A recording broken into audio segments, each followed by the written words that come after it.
Good morning. It's 3 minutes after 10. I hope you're well. Do you want the good news or the bad news? But there isn't any bad news. That's the good news. No, I will not be dedicating an hour of today's programme to the trials and tribulations of my travel to work.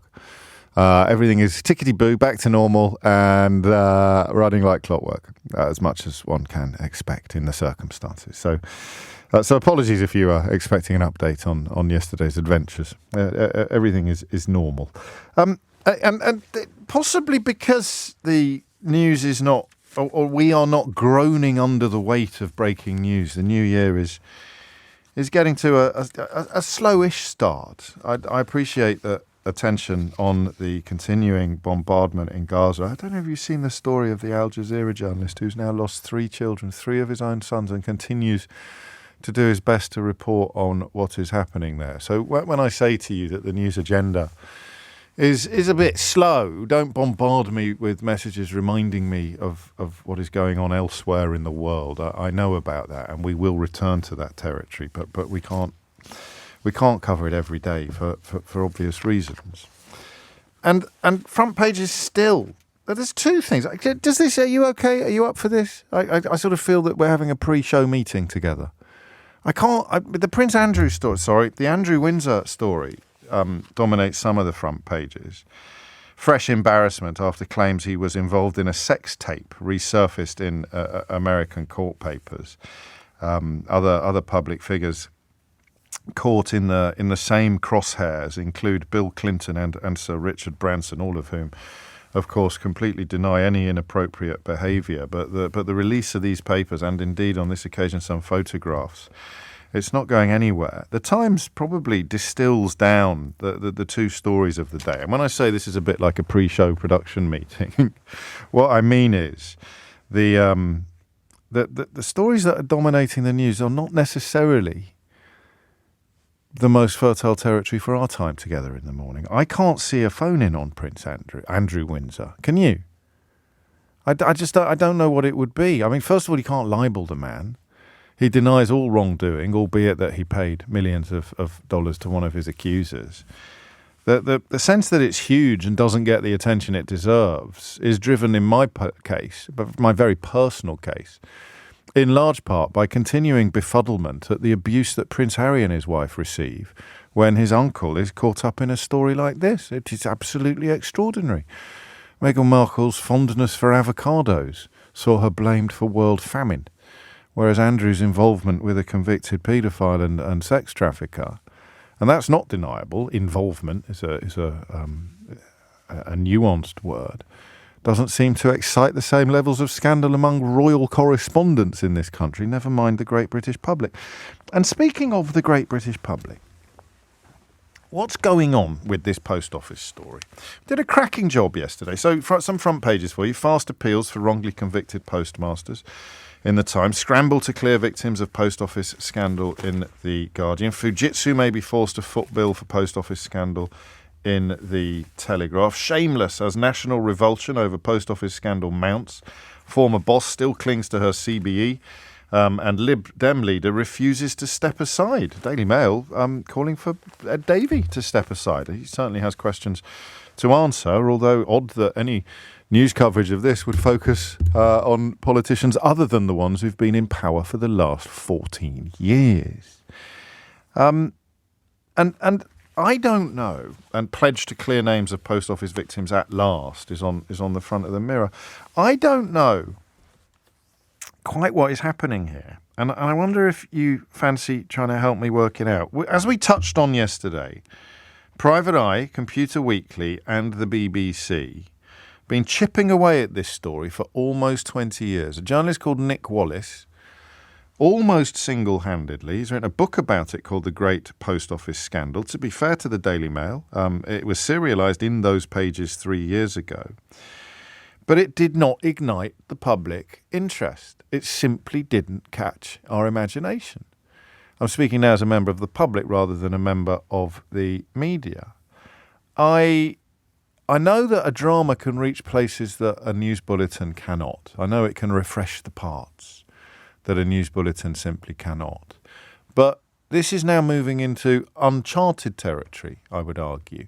The other examples of something something dramatic as opposed to documentary, driving changes in the news, did not sort of dominate news coverage and front pages and headlines for the days now that you can count on this one. And I don't quite know why. And I wonder what you think. There is a possibility, of course, that we are the tail and you are the dog. That the media continues to be obsessed with a story that it has known about for the best part of 20 years. And the general public is not enormously engaged. There is a petition calling for Paula Venel's, former head of the Post Office, to lose her CBE. And I think over 1 million people have signed it. But, you know, there are petitions for just about everything under the sun. Admittedly, they may not have been signed by over 1 million people, but it doesn't involve an enormous amount of effort or exertion to sign a petition. It pops up in your inbox or on your Facebook page. Your Auntie Doris sends it over and asks you to sign it. You click on a button and lo and behold, it's signed. So, I mean, do you care? Has this really boiled your proverbial? Or is there something else going on? There's that weird bit here about Computer Weekly, Private Eye, the BBC, Nick Wallace, James Arbuthnot, the cross-party parliamentary campaign leader. Public inquiry underway. The Metropolitan Police have been investigating it for 4 years. It has been slowly burning now for, as we've said, for a very, very long time. And then suddenly, post-drama, it is the biggest story in town by some distance and now for some days. What explains that for you? It cannot simply be the power of the dramatisation, Mr. Bates versus the Post Office. It cannot simply be the performances of Monica Dolan and Julie Hesmondhalgh and Toby Jones. I mean, it's a good drama. I don't think it'll win any BAFTAs. And yet it continues to drive journalism to places that it hasn't been to before. And yet the Daily Mail's the best-selling newspaper in the country, and it serialised a book that gave you chapter and verse on this issue 3 years ago. And the numbers for the drama are not that high. You know, no numbers are as high as they used to be. The days of EastEnders getting 20 million viewers when Dirty Den fell in the canal or whatever it was, those days are behind us because of proliferation of platforms. Try saying that if you haven't put your teeth in. Proliferation of platforms means that the audience is just being spread more thinly, inevitably. And it's done all right, this show, but it's not rewritten the rule books. It's not Doctor Who. So what is going on? I suppose, in a way, my first question it cancels out my second question. So if I'm saying, why is this capturing the mood of the nation in such an extraordinary way? 0345 6060 973. And then typically, my second question is kind of, is it really? Or is there something else going on? I guess that the government, and most of the newspapers, remember, are still in the business of protecting and defending and helping the government. Unless you're going to launch a sort of unhinged attack on parents who are suffering and struggling to get their children to school, who are you actually going to encourage the great British public to hate today? If you're shilling for the Tories, this is manna from heaven, because you can sort of pretend it's got nothing to do with them. I saw Farage yesterday trying to blame it all on Kier Starmer, which no doubt the Daily Telegraph or the Daily Express will probably pick up and pretend is a news story. So part of the reason why this is getting all the attention, I suspect, is because it doesn't involve making Rishi Sunak or James Cleverly or who's the Home Secretary at the moment? Oh, David flipping Cameron. Good God, that's like a well, I don't know what that's like. Banquo's ghost, perhaps. Turn foreign and home. I always get them the wrong way around. It's not like I'm a journalist, sue me. So I wonder whether part of it is the fact that this is a big story that the newspapers can get their teeth into and throw brickbats and abuse at everyone from Paula Venel's to Ed Davey. And it doesn't involve pointing out the misery and chaos that the Conservatives continue to preside over. But I don't think it's that. I don't think it's all of that. Nick Wallace, Mark reminds us, I touched on this yesterday. I think he did crowdfund his coverage in the High Court. I think I might even have given him a few quid. because the editors didn't find it, in his words, sexy. So it wasn't a sexy story. This is Mark in Staffordshire reminding us. That's the word I think that Nick Wallace used. And yet now, suddenly, it's the sexiest story in town. So I apologise for not having a laser-like focus on the question that I'm going to invite you to answer in a moment. But some days I quite like to be flabby. Some days I quite like to be a little bit floppy. I quite like a question that leaves you several avenues by which to approach it. And the question of what's going on is the one that traditionally yields some of the most interesting answers. So why has a story that has been around for the best part of 20 years, that has been fully reported and revealed, and that has already prompted a Metropolitan Police investigation and a cross-party parliamentary campaign, why has it captured the imagination of this nation in such an extraordinary and arguably unprecedented way? 03456060973. And of course the second story, the second question then becomes, does it actually involve factors other than the story itself? Is there a sort of aligning of the planets going on here? You know, there's not a lot else to talk about. If there was, then maybe this would have been pushed off the front pages. But at the moment, the only thing coming close to pushing it off the front pages are yet more revelations about Andrew Windsor's involvement with a convicted sex trafficker. But remember, it's Prince Harry that's the wrong one. It's Prince Harry and his wife that are the real problem in the royal family. It's 10:15. Shall I open? It's like 10:15. I just sounded like I was doing a dreadful advert for pasta or something like 10:15. Shall I open the phone lines now? Have you had enough of my dulcet tones for this morning? If you nod that vigorously, Keith, you might do yourself a mischief. 16 minutes after 10 is the time. Here comes the number, 03456060973. And I leave you with some words from Ben, who's in Exeter. It's heartbreaking, James, the drama, but it's also terrifying. It's a stark reminder of how powerless we, as individuals, can be against an all-powerful machine with unlimited funds like the post office, and of how fragile our lives truly are. You know, I'm a great believer in the fragility of stability.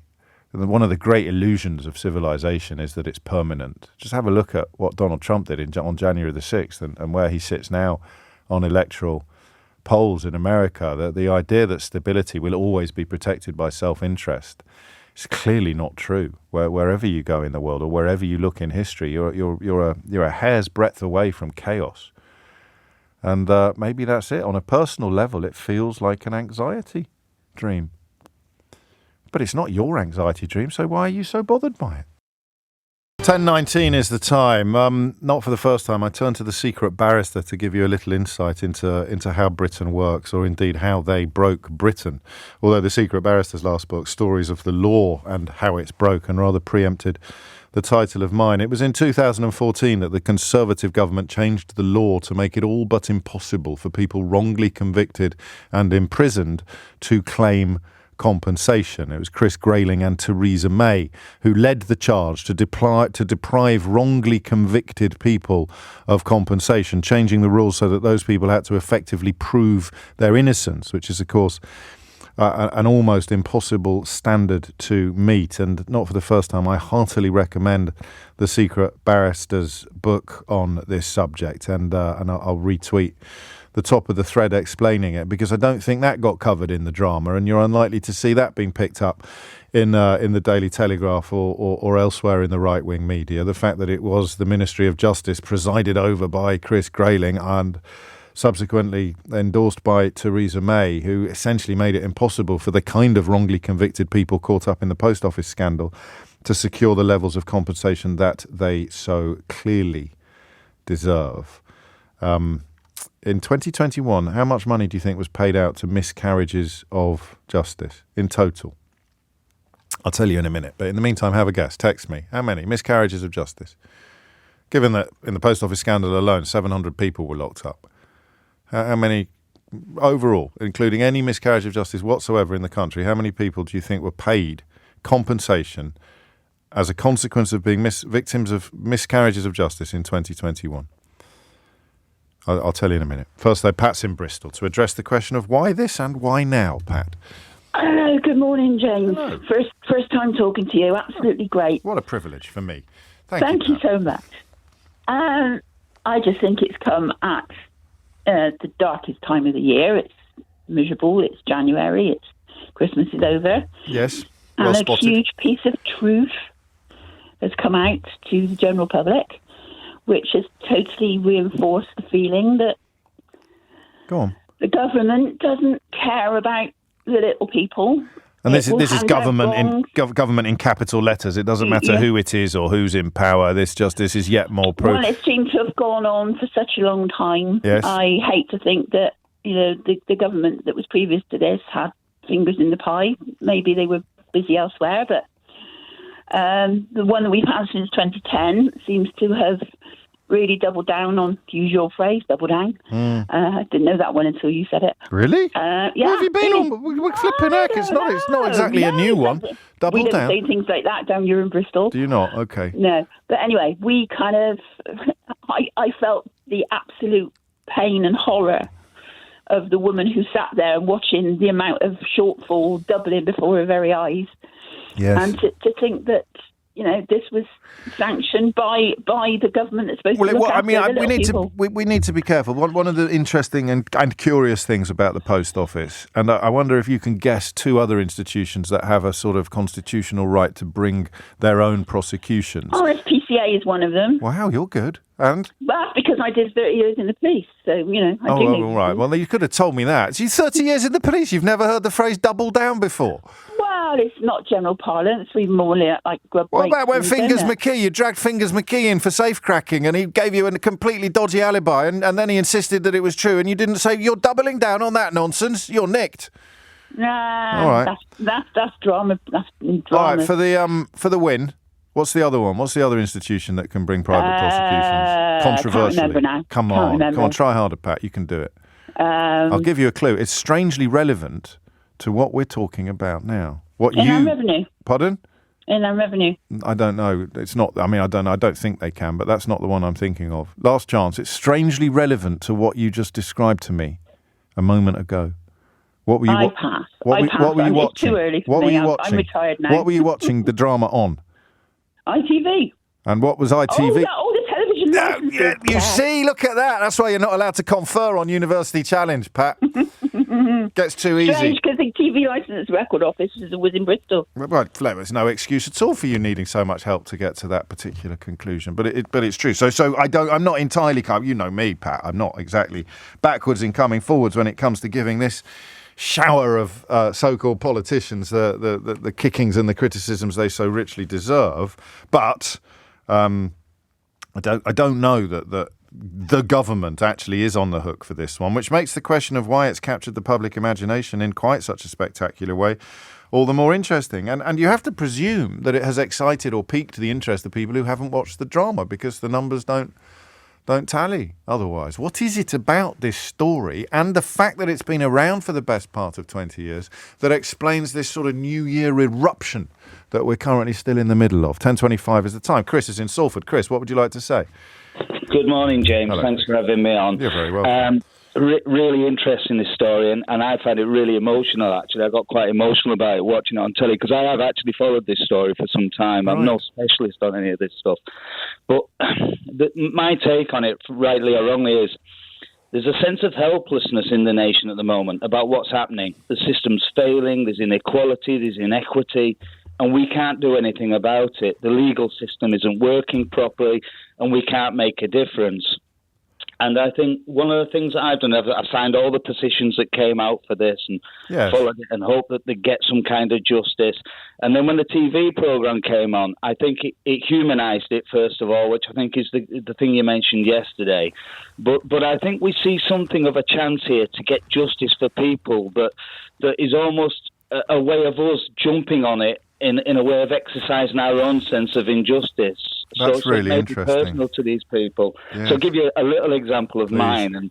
And I was just saying to your producer there that I own a business, and I took a business to court. I won in court. I've been very successful with the case. I had to represent myself, but it's cost me a lot of money. Well, there it is. And I'm not getting anything out of it. I don't get a penny back. It's just become a point of principle. And as a business person who, in these current climates, all businesses are struggling, it's probably cost me a thick end of £8,000 to take a company to court over a 2,500 injustice. And it was an injustice, and the way they behaved was appalling, and the judge knows it, and the court knows it. But they would have got away with it if you didn't have the wherewithal. Get away with it anyway, James. Right. They're going to get away with it anyway, and the reason they're going to get away with it is because they've got no assets. Everybody works from home now, so they don't have buildings anymore. They don't have assets. Well, that's not quite true. I mean, it might be true in the very specific case that you're describing. So you think there's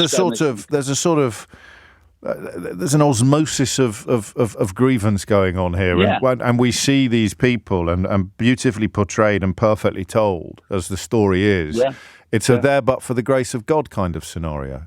Well, a little bit of that, and a little bit of I've had that experience and I never won, but I hope these guys do. Because of the David and Goliath element of the battle, and the fact that on this occasion David just kept chipping away until eventually it looked as if. Well, it looks as if Goliath is set to topple, although what that toppling looks like, I do not know. Fujitsu, billions and billions and billions of pounds. I'm not sure there's a financial penalty that would touch the sides of their profit margins, but it would, of course, compensate the wrongly convicted. And speaking of victims of miscarriages of justice, to answer that previous question, and this question and answer provided by the secret barrister, who tweets as @barrister_S and writes brilliant books, not a single penny was paid out to victims of miscarriages of justice in 2021. There were 316 applications for it between the scheme's introduction up until 2020, of which 8 people were awarded compensation. So, listen, I'm not pretending to completely understand the issues involved, despite having read the book, but roughly 2014 onwards, legislation introduced to make receiving compensation for wrongful convictions almost impossible. If you want to know why, you'd have to ask Chris Grayling, the man who presided over the complete collapse of the probation service and subsequently went on to earmark millions of pounds worth of government money for ships that didn't exist. You'll remember that, of course. Thank you, Andrew. I beg your pardon. Thank you, Chris. Andrew is in Cumbernauld. And Andrew, what would you like to... Oh, no, I'll come to you after the news, Andrew. I'll get the hang of this one day. Almost 20 years into it and still forget to look at the clock as regularly as I should. We'll come to you first after the headlines. If you want to join in, the question we're asking is quite broad, or flabby, if you prefer. It's really a question of why now? 20 years. Or thereabouts, this story has been unfolding. Computer Weekly, Private Eye, the BBC have all covered it journalistically. Nick Wallace has published a book about it, which was serialised by the Daily Mail. A cross-party parliamentary campaign led by the former Tory minister, James Arbuthnot, now in the House of Lords. A public inquiry already underway, and the Metropolitan Police 4 years into an investigation. But you stick it on the telly with a few brilliant actors, and suddenly it's not just the biggest story in town, it's the biggest story in town for day after day after day. Tell me why you think that is. Thomas Watts is here now with your headlines. I can feel a new feature coming on. I know what you're thinking. You're thinking, well, what about all the old features that you did for a couple of weeks and then forgot about? And this is a valid point that you raise. Woke Watch should probably have never gone away. Woke Watch worked really well. Everyone liked Woke Watch, and it's got. Well, we didn't win, did we? We didn't get rid of people using woke ignorantly as a pejorative without ever knowing what it means. We just sort of lost interest in it. I say we. I'm just sort of obliquely criticising my colleagues. Unhinged headline never got off the ground. Do you know why? Because I can't do everything. I can't do the show and also come up with all the ideas. So I come up with the Unhinged Headline of the Day award, and I expect other people to join in and help me pick unhinged headlines, but no. So I've got a new idea for a new feature, but I don't know whether it's even worth telling you what it is, because it will probably just wither and it will be forgotten by the end of the week. And it can't be daily either, but it will get more frequent as the year unfolds. And it hasn't got a pithy title. Listen, I concede that Unhinged Headline of the Day doesn't exactly trip off the tongue, but Woke Watch did. It even had a funny thing. Have we still got it? Go on. Woke Watch. Yes. So I don't know what we're going to call this. You can help with that if you want. The idea, the desperation on display when right-wing client journalists attempt to smear Kier. Smear Kier, that's good. Whoa, oh yes, is that all we need? Is that it? Smear Kier. It is, isn't it? Smear Kier. Can we do that in the voice? Will he do that for us? Smear Kier. Do we want that? Do we do that? So what is smear Kier, I hear you say? Well, you've probably worked it out already. It's when pathetic client journalists who wouldn't know integrity or honesty if it sat on their fat heads conjure up stories designed to malign. That rhymes as well, designed to malign. No, smear Kier is still better, isn't it? Smear Kier. Designed to malign the Labour leader as the general election, which he is currently poised to win, looms ever closer. So can you think of some early examples of smear Kier? Of course you can. He bought a field so that his disabled mother could keep donkeys in it. And when he sold it, it was worth more than it was when he bought it. Smear Kier! I think it was the Mail on Sunday that went in hard on that one. How dare a very successful lawyer spend some of his hard-earned cash on a field for his disabled mother to care for donkeys, distressed donkeys, and then sell it at a later date for more money than he paid for it in the first place. Calls himself a lefty. What with his field? So that was probably the first example of smear Kier, and that was before the poll lead opened up to anything like the levels that it has subsequently. Perhaps the best example of smear Kier would be the 13 front pages that the Mail dedicated to a curry that he had in Durham while campaigning, which they were desperately trying to portray as some sort of breach of COVID rules comparable to the disgraced former Prime Minister Boris Johnson's repeated lies and law-breaking. 13 front pages, pathetic Tory MPs getting involved, the police, to their eternal shame, buckling under the pressure of newspaper bullying. And how did it end? Well, you know how it ended. And you know how he knew it was going to end, because he's a former director of public prosecutions. He kind of understands these matters. And nothing's ever certain, of course, but there was a quiet confidence to the man about where that was going to lead. But it doesn't matter. If you're a client journalist who cares more about sucking up to Tories than telling the truth to your readers, you're going to love that kind of story. Smear Kier. Someone suggested Starmer drama, but smear Kier is better, isn't it? Or Kier smear. Kier smear. The Kier smear. Kier smear. Smear Kier. All right. Sorry, I see you joining in now, are you? So you'll be coming up with lots of ideas for this new feature, will you? Or just hanging me out, as usual, to do it all on my own. And today there's a classic. So the Sun newspaper have attempted to smear Kier. That's where the thing would kick in. So what I'll do when we launch this feature, which I probably will have forgotten about by Friday, I will say, well, what happens now? Today the Sun newspaper has attempted to, and then I'll point at Keith, and Keith will press a button, and the voice will go, smear Kier. And then I'll tell you the story. And you probably won't even believe me, because the Daily Telegraph have already tried to do this. Do you remember? Oh, yes, sorry, that's smear Kier number 3. The Daily Telegraph found out that when Keir Starmer was a lawyer, he worked as a lawyer. There should really be some music there. It's like a sort of dun, dun, dun. When Keir Starmer was a lawyer, Keir Starmer worked as a lawyer. That was front page news in the Daily Telegraph before Christmas. And today it is the turn of the Sun to join in. Taking their instructions, as ever, from a Downing Street. I forget which former members or future members of the Sun editorial board are currently on the staff in Downing Street. It's so hard to keep up. That revolving door spins so quickly. I'm surprised it hasn't taken off. But even by the standards of modern client journalism, a spectacularly ridiculous individual called Harry Kolb. He has written a story about how Keir Starmer fought against the death penalty. Yeah, no, I know what you're thinking. What's wrong with that? We're against the death penalty in this country. Even the Sun describes itself as being opposed to the death penalty, but no. So what they've done is they've found some of the people that would have got the death penalty if Keir Starmer hadn't worked for free, because he saw it as a matter of principle, against the death penalty. And that is what they have turned into a story. Working on a pro bono case, or working on pro bono cases to oppose the death penalty. And so twisted is the Sun on this. It's quite special, actually.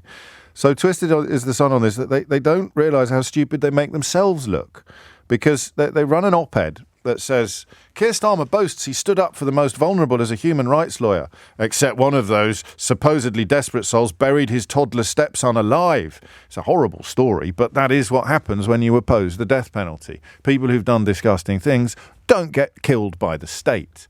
The Sun struggles to understand this because they write, many oppose the death penalty in the UK. The Sun does. To which, if you were as stupid as Harry Cole or as twisted as the Sun newspaper, you would respond by saying, why does the Sun support Jamie Bolger's killers? Or why is the Sun on the side of Myra Hindley? Or why does the Sun love Peter Sutcliffe so much? Because if you oppose the death penalty, it doesn't mean you approve of or support the crimes committed by people who might have been killed by the state if the death penalty existed. If you oppose the death penalty, you oppose the death penalty. If you're prepared to work for nothing to seek to get rid of the death penalty in this country or other countries, then you are a noble man, employing Christian values across the world. So that is why today I think we are going to launch a new feature called Smear Kier. I like that. How long until we get a sound effect, Keith?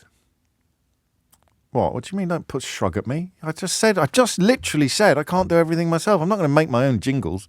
How long? What, a day, 2 days, 3 days? Okay. End of play today? Why not? This is the biggest show on the station. I thought if the newsagents asked for this, they'd have had it yesterday. I want a jingle. I want a Smear Kier jingle, all right? And I want it now. Honestly. It's not even as if we're having a party to celebrate my 20th anniversary on the station, whenever that is. It's crazy. What's the point of having the biggest show on the station if you don't get a big party when it's your 20th anniversary? We could get a load of celebrities to ring in and congratulate me, like Sue Pollard. That would be good, wouldn't it? Sue Pollard. Is Davro still around? Davro would be good. Get Davro, Pollard, all the biggies. Paul Chuckle. He'd be good. Congratulations, James, on your 20th anniversary. 10:41 is the time. Back to the major story under discussion, which is, of course, the post office scandal and why it has captured the imagination of people. Andrew in Cobblenold, I owe you an apology, don't I, really? Not really, no. No, I do. Because you were there. Go on. I did try to get through to you once. I sat in a queue and never got anywhere. Something else took over, and that was that. And there you were. Before the news, I said I'll come to Andrew soon. And then I went off on a completely self-indulgent and largely ridiculous tirade about a new feature and my non-existent 20th anniversary celebrations. And you're still there, man. If you've been around for 20 years, you've earned the right, haven't you? So no problem. I'm glad you noticed. I'm glad you noticed. No one else has. Timmy Mallet. We must get Timmy Mallet on there. I want Timmy Mallet to congratulate me as well. All right? Can we get that? Andrew, what's on your mind? Well, the post office scandal, the reason I think people get traction with people is the ordinariness of the people. Yes. Victimised by it. And people can sympathise with people that they identify with. And your local postmaster, you think, is like you, he's like me, he's like most of us, and now he's caught up in this. This could have happened to me. I could have been this person. So I'm not putting my head above the parapet. I'm not pursuing fame or fortune.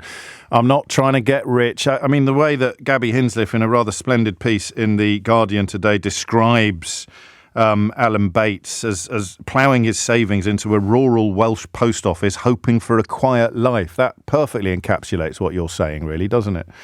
Yeah. I mean, and the fact that we're so reliant on big IT systems run by big IT companies. This could happen to any of us that use something that relies on the services of a big IT company. Like a butterfly crushed on a wheel, and we're all butterflies.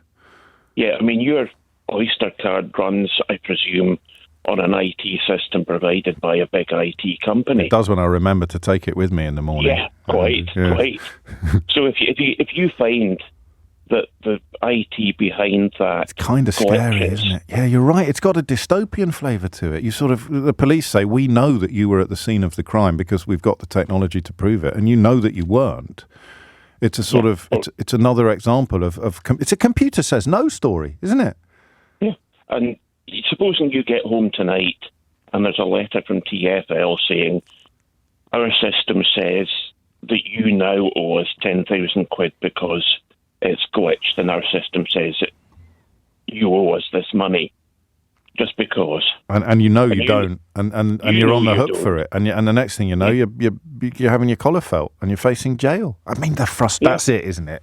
It's all of the things. You've got to find the 10,000 quid, or you're going to jail. It's an anxiety dream. That's true. It's a real life anxiety dream. You know, when in the dream, when you turn to someone who you think's going to help you, or you think you've found safety, you've reached a place of security, and then they turn around and I don't know, they're a vampire as well, or whatever your personal anxiety dream may be, or you still have to sit the exam. It's actually come true. It's that point where you think, no, that it's upside down. What's black is white. What's wrong is right. That is, and that, I think you're right. I think somehow they've managed to communicate that in a way that you cannot do in a book or because you don't have the empathy unless it's a drama. I think Mary Beard, who was a wonderful guest on Full Disclosure last year, she said something today about society needs these stories. Society needs storytellers. It needs drama. It's how you create empathy. How many times, thank you, Andrew, I hope it was worth the wait.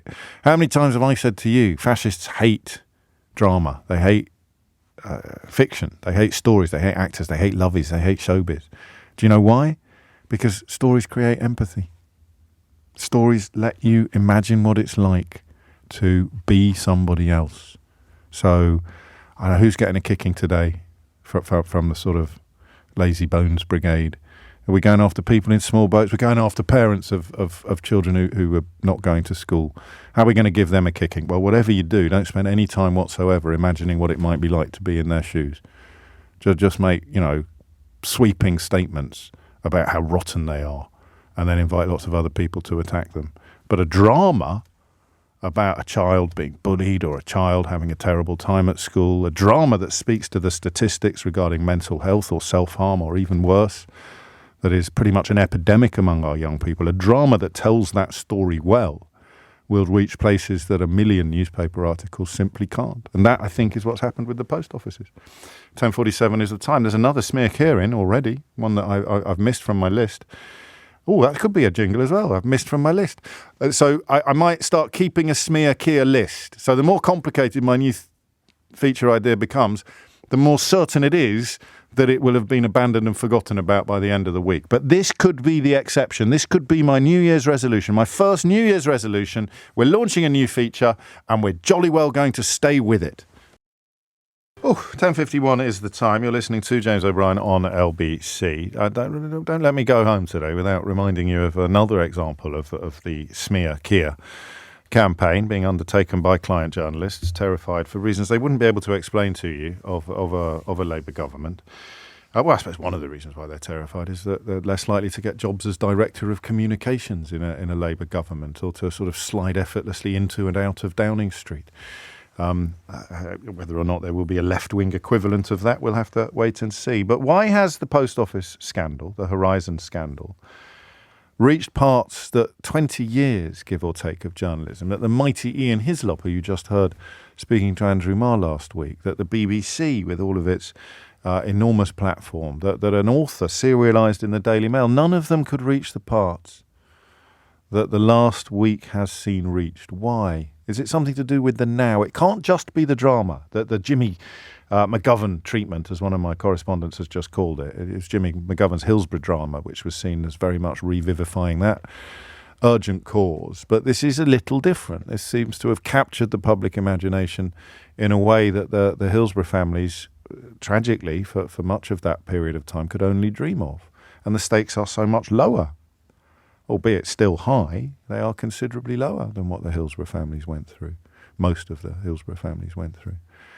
I appreciate some of the people affected by the post office scandal did lose their lives, but the numbers are all I'm looking at when I make that comparison. So why? What's happened? Is it something to do with where we are politically, historically, that a David and Goliath story is so alive? I don't know. Jane's in South Woodford. Jane, what would you like to say?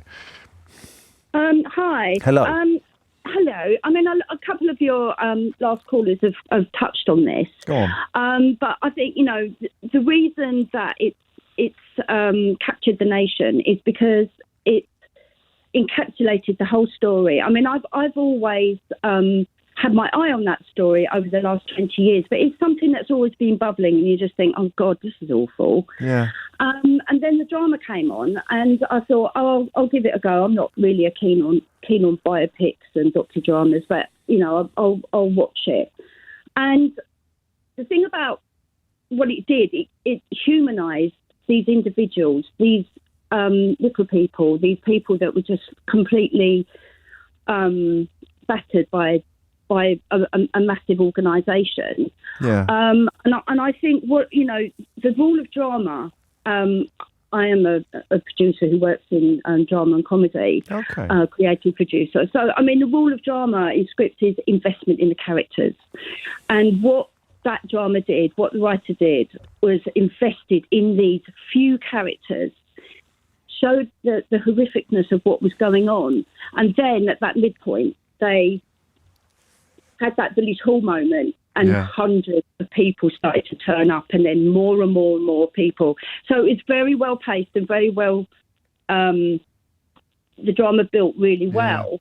But my point being is that I think we needed, because this had been going on for so long and swept under various different carpets, and no one really cares. When you put it together and you put great actors in those positions and seeing people, killing themselves, people's lives ruined. That poor woman that had the ECT treatment and has now apparently forgotten her childhood. That's right. Yeah, she's in the paper today, actually. Yeah, as a result, and I think you just need to. You couldn't do it with journalism. You couldn't do it in a documentary. No. It has to be a drama. It has to be a drama. I really think it does, because you need to, like I said, invest in those characters. It's really, really important. There it is. Sorry, you probably think that's obvious because of what you do for a living, but that word invest in those characters, that's exactly what it is, isn't it? So even as I read Private Eye and I read these stories, there's no there but for the grace of God go I, or there's sympathy, but probably not empathy, because I'll turn the page and read another story about another scandal, and then I'll turn the page and read another, and there's a cartoon, or whereas this is right. This is my story. I'm telling you a story, and you will care about the characters in it. And the minute you care about the characters in this story, everything changes. And it doesn't actually matter whether the story is true or not. That's what makes a good drama: caring about the characters in it. And if it's true, then it goes off like a firecracker, as we've seen in the last few days. Absolutely. I mean, so. Are you surprised it got made? It would have been a tough pitch, wouldn't it? Given all of the things we've talked about today, all of the fact that it's been around for so long, that the inquiry's already underway, that the Met are on the case. Yes, and that's really interesting. I don't know how long it was, when it was pitched, who it's pitched to, and how it about. I don't actually know. It was a documentary maker that pitched it, and the broadcaster put them in partnership, I think, with a drama maker. Right? So because the ITV wanted it to be a double bubble sort of scenario, but it must have been a tough pitch, thinking about it. Yeah, absolutely, and but also, and it's ignited now because, and it's set a fire under this, because it's it's a story, but it hasn't got an end. And now I think what's happened is, the public want to see all these underdogs, all these victims get justice. And, and that is the main drive, I think, now behind all of this. I mean, I know what you're saying about viewing figures, and I don't know what the viewing figures are. It's done well, but it's not. It's done well, and it will do well. It will do well on Consolidated as well, because I think it's sitting there now, so people just go in and watch it. I mean, when I started watching it, I actually watched all of them in one go. Yeah, because it was so compelling, which never happens in a docudrama, because they're very factual and they're very, but because they, it was so well. Performances were so well directed as well by James it was more like a Harlan Coben drama than an actual based on real life happened in the shires of the United Kingdom drama, wasn't it? Yeah, exactly. It was so twisty. So, and I think that's what it is. You just have to put the story all in one place, explain where it started, and where we are now, and in the meantime, show all the victims and punch you in the heart. Punch you in the heart. I see. There's a temptation yesterday, Jane, to think that it said something bad about us, but it doesn't, does it? You are that. The way you've explained it there, two phrases will stay with me: the investment in the characters and the punch in the heart. Journalists can't really do that, not in the same way. They can. No, it's so fact. the fuse is shorter, isn't it? It doesn't burn as long, the fuse, even if you've got sort of Michael Burke in Ethiopia with starving children. You don't know their story. You just know their current plight. And they're two different things. Thank you. Have you got anything good on the go at the moment? You got anything good bubbling under in development? I will do, yes. I'm having a break at the moment. I've just done a couple of cozy cop dramas, and I'm also, writing and stuff. So yeah, I'm busy. Well, have fun and good luck with it. I am desperate one day to resurrect my acting career, but I don't think it would be appropriate to start badgering Jane for a small walk-on part in something at this point in proceedings. I'm too busy setting up Smear Kier as a new feature on the programme, of which more later. It's coming up to 11 o'clock. I think it's fair to say that I went around the houses quite a lot during the last hour. Who else can we put on that list of celebrities that we're going to get to mark my 20th anniversary on LBC? So tricky to do, isn't it? Mr. Blobby, is he still around? Can we get Mr. Blobby? Oh, blub, blub, blub, blub. So we may take a few more calls on this. It's really captured your imagination, which is the point of the phone-in. But there are other stories I like the look of. I'm looking at the restaurant industry. I'm looking at the state that it's in at the beginning of this year, and I'm wondering what it's going to look like by the end. So they don't get the cheeky girls, yeah? Barry from EastEnders. He's in an advert at the moment. He'll be up for it. Roland Rat, maybe? Just because, I know, it's going back a bit too far. It's got to sum up the 20 years that we've been on air. Anyway, are we back on air? Are we? Yeah. So I'll leave that with you then. Yeah, is that all right? For the big party, the big 2-0. Yeah, the big 2-0. It's 4 minutes after 11, and you're listening to James O'Brien live on LBC, where we turn our attention next to one of the trickier stories that I think I've put in front of you in recent years, because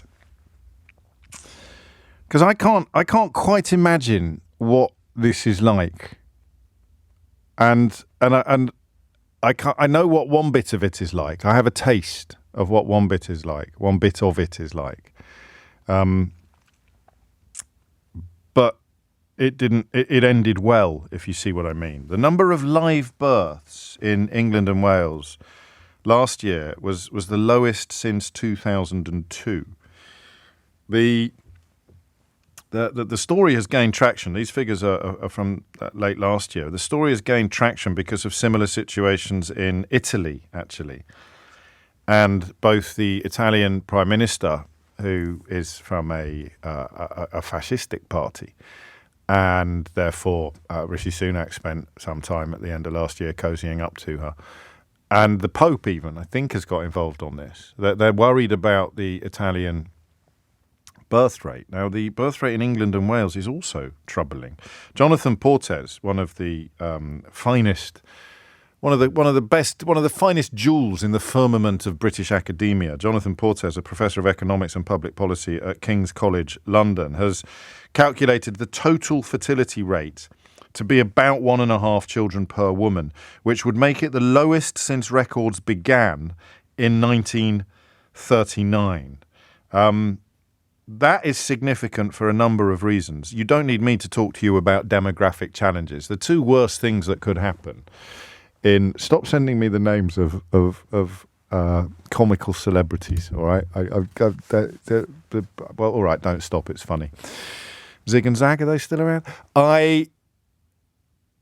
I don't need to explain to you the Scylla and Charybdis of anti-immigration rhetoric and a falling birth rate and an ageing population. I mean, of all the disgusting things that racist politicians do in order to frighten you about people who want to come here and work, ignore the fact that it will make your retirement worse. Ignoring that fact is among the worst elements of that whole Faragist rhetoric. You know, the idea that we've got a falling birth rate, an ageing population, an overburdened health service, but the last thing we want is Johnny Foreigner coming over here to work as a nurse or a doctor. We should train our own. That's such a ludicrous congregation of circumstances that you wonder how on earth 80% of the British media can be heavily involved in amplifying it and delivering it to your Auntie Doris's Facebook page. But the decision not to have a child is what I want to talk about, because underneath these numbers there will be and there must be people who always thought that they would be parents but don't think they can afford it. And I listen, I'm quite forgive me for sounding like a flump for a minute, all right, but I am quite a sensitive person in the sense that I don't find it hard to imagine what it's like to be in your boots. Talking to Jane at the end there about why drama sometimes allows empathy to flourish in ways that documentary or straight journalism can't. It's because we have varying levels of capacity for imagining other people's plights, other people's circumstances. And someone who is utterly incapable of doing that is a sociopath. Somebody who, for example, might talk about food banks being unnecessary because you can feed your family for 30 pence is devoid of empathy, utterly devoid of empathy. I think you could probably say the same about the way that Boris Johnson approached the COVID-19 pandemic. A politician in charge of a country who has no empathy is a recipe for the sort of disasters that ensued. But most of us have some empathy. Most of us have some, and some people have loads. People who we call empaths almost have too much in that imagining and feeling other people's suffering becomes unbearable for them. And that's why this story fascinates me so much, because I don't think anyone really ever sees you. I don't think anyone ever really acknowledges your existence. And I can't quite, until I look at the numbers, I can't quite imagine what it's like. But when you look at the numbers, sometimes the decision would be made for you, wouldn't it? Sometimes you would think the numbers were making the decision for you. So you've got two incomes at the moment. And forgive me for going a bit nuclear. I'm talking about two people deciding to have a baby together. It doesn't matter whether they're gay or straight or same-sex or whatever it may be. You've got two incomes. And you have done the calculations when the outgoings are pretty close to the incomings. The idea of one of you not working for a year or 2 years and your outgoings, even when one of you returns, the one of you who didn't work returns to work, or even if you both continue to work more or less throughout, the increase in outgoings, childcare, and sundry other outgoings, costs, mean that if you actually crunched the numbers, you would conclude that you can't have children. Now, I think, and I have to be completely honest with you and tell you that I'm flying with my eyes shut here. I will attempt to imagine what it's like, but it will be hard for me. So we struggled to have children. I don't know whether you know that. It depends when you started listening to the programme. But we did. So I have looked into that abyss of desperately wanting to be a parent. And I'm not really talking now to people who've never wanted to be parents. I'm talking to people who do or did or at least presumed they would have children, but because of circumstances have not. Now, I think that if quite a lot of people crunched the numbers really carefully, they wouldn't have had children. I think sometimes it happens by accident. I'm not going to give you a biology lesson. Sometimes you don't really. I don't know how you live your life, and this is what I mean about flying with my eyes shut. Is that I'm lucky now that I don't really worry about how much things cost. There have been times in my life when I have, but I don't really, I can't quite conceive, apart from illness or something that profound, I can't quite conceive of what a truly life-changing, financially speaking, experience would look like. But a baby is one. And for my generation, and probably up to anyone in their sort of 40s, early 40s or below, you just took it in. You just dealt with it. Crikey, we're going to have a baby. How are we going to afford it? Oh, we'll manage. But you look at it now, I think, and you say, how are we going to afford it? And you say, well, we actually can't. I didn't know how much childcare cost before I became a father, but I knew I must be able to afford it, because if someone on the sort of salary that I was on and Mrs. O'Brien was on were not able to afford childcare, it would have been a national scandal. Well, now it kind of is a national scandal. People on average incomes are actually unable to contemplate one of the most natural steps of family life that humanity can conceive of. So what's it like? What's it like to realise or to calculate or to decide that you're not going to become a parent? And remember, I'm in no way seeking to alienate or exclude people who've never really wanted to. I think you're also part of a constituency that gets ignored, that doesn't get acknowledged or spoken to. And we've done our best to rectify that. But it's not really you that I'm speaking to today.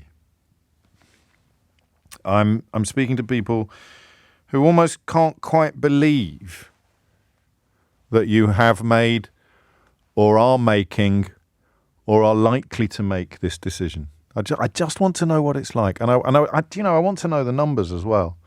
0345 6060 973. But this isn't just financial, as Laura reminds us. There is another group. And I've spoken to a couple of people like this on air, and I'm keen to speak to more. People who have decided not to have children because of the current and perceived future state of the world.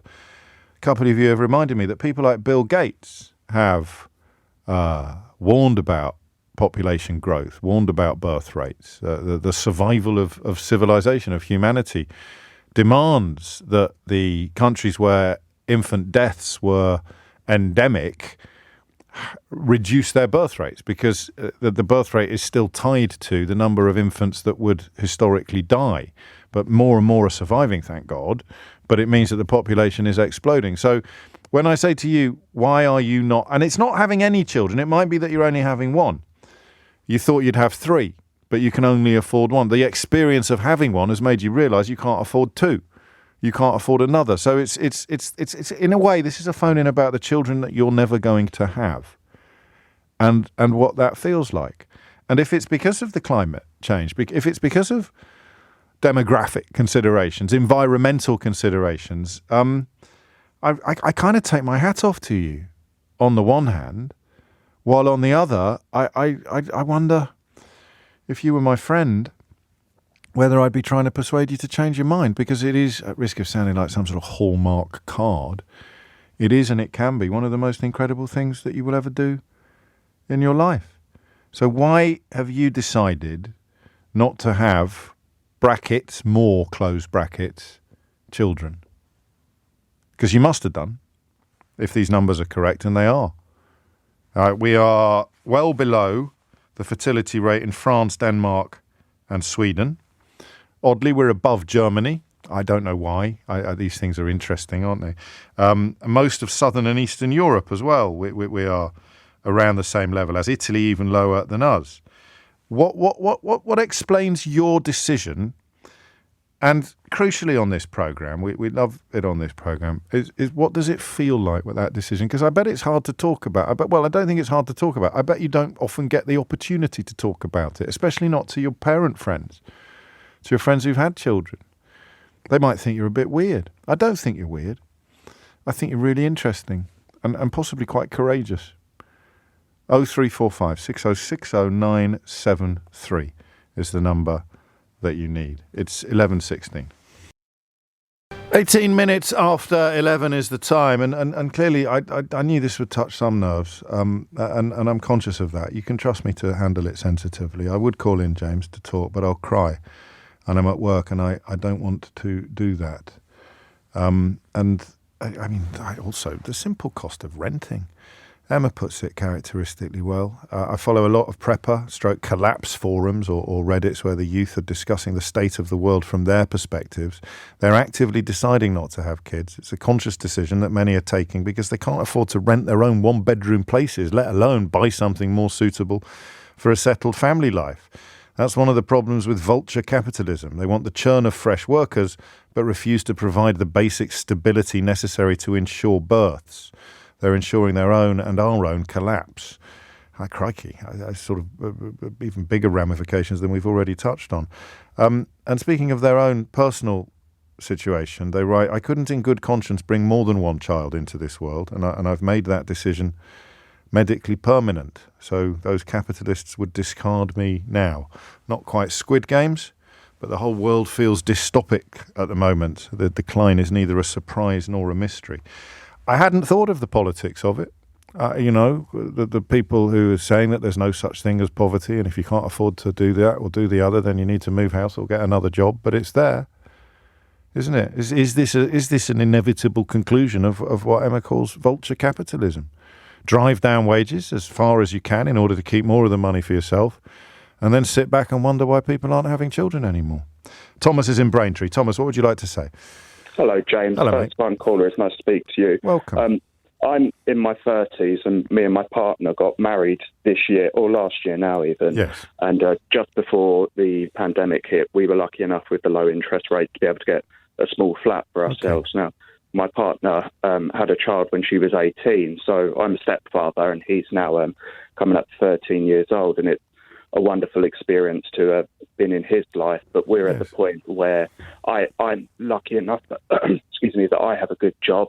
My partner has a good job. We haven't got rich parents who've been able to help us, and our flat wouldn't be big enough to have another child. And even if it was, our budget, our household budget, just doesn't allow for it. And it's just heartbreaking for me, really. And this isn't something I've normally said to anyone, to be honest. No, I understand. But it's heartbreaking for me to think that I won't get that wonderful experience of having my own child. I love my stepson with all my heart. No, I understand, but it's something that we grow up expecting to be, isn't it? For not everybody. I appreciate that not everybody does, but the massive majority of us just grow up expecting to be parents one day. That's exactly it. My parents would love to be grandparents, and it's just if we brought another child in, we just don't have the space, and what kind of life could we afford them, I don't know what the answer is to that, because some people would say if you've got love, you don't need anything else, and some people will raise families in circumstances that are, materially far inferior to yours, but that doesn't work, does it? You're looking at, you want a child to be comfortable. You want to be comfortable yourself. Is it? I mean, presumably it's a sort of combination of cost of living, interest rates, and most of all property prices. So you can't, keep the baby in the bottom drawer or something like that. You'd need another room. That's exactly it. And in my area of the country in the southeast, it's expensive to live here. And I know I've had friends who have moved to other parts of the country where area is comparatively cheaper. But it's not viable for us. Because of the job. Our parents, the jobs. The parents are getting older. My life is here. My roots are here, and it's something has to give essentially, and it does all come down to the budget at the end of the day, and that. And it's a tough one, isn't it? Because you never see this coming on the horizon until it's smack in front of you. Have you spoken to your wife about it? Have you had the conversation? We have. We've been in. We want another child, and we've been discussing it really. Since we got married in June, it's been a topic of conversation, and we come back to it and we look at it and we try and make it work, and we just can't see how we can make it work. It's really hard. Thank you. Like you say, there are people who do it in much harder circumstances than us, and my heart goes out to all those people. Of course, but we can only live the life we've got, can't we? We can't, that's the point. We can only work with the bricks but we can only build with the bricks we've been given. Just as you said the word southeast, literally almost to the nanosecond, Niall texted to say, try buying a 3 to 4 bedroom home in the southeast on an average salary, James. There's your answer. It's ridiculous. I was walking through town the other day and walked past an estate agents, and there was what I would consider a nice home for sure, but that was £1 million, and it's not. what you would consider a £1 million home. It's just a slightly large home. Or if I wanted to buy a slightly bigger flat, I might be paying £350,000-400,000. Yeah. And combined with the fees and just everything, it's just not reasonable. My generation have spent our entire 20s. I spent my entire 20s saving for a deposit and being able to afford a home. We don't have the reserves. So like I say, I'm not lucky enough to have. And that will be the kicker. So that will be a large part of it, and also that changes everything as well for the generations above you. If you were lucky enough to have parents who were a little wealthier and they could free up some of their money and pass it on to you, that would affect their lifestyle and it would affect their retirement or whatever it would be. I do think that we massively underestimate the sociological impact of the rapacious economic policies of the last decade and a half, or vulture capitalism, or whatever you prefer to call it. And, Thomas has done nothing wrong. We're back to the silent social contract that we spoke about yesterday, the breaching of the silent social contract, becoming a homeowner, becoming a parent. These were steps that we once took for granted, but largely because of the gulf largely because of pay inequality, the pay that the bosses get compared to what the rest of the workforce gets, and the cost of property. That social contract has been broken in this instance. Connor puts it even more brutally. He says, forever being told that if you can't afford children, you shouldn't have them, so we won't. We're back to the lazy bones approach to the news, aren't we? If you can't afford children, don't have any. Don't have any if you can't afford them. Well, then, and you just find yourself wondering who's going to look after us when we're old. If loads and loads of people have decided they can't afford to have children. Well, we'll get some immigrants. Oh, you can't do that, because the same sort of people who say if you can't afford children, don't have any, are exactly the same sort of people who say we shouldn't be having any immigration, we should be training our own. It's almost as if they're as thick as mince, isn't it? 26 after 11 is the time. Grace is in Lukenor in Oxfordshire. Grace, what made you pick up the phone? Hi, James. Hello. Hi, it's Grace. Yeah, I'm a first-time caller as well, actually. Welcome.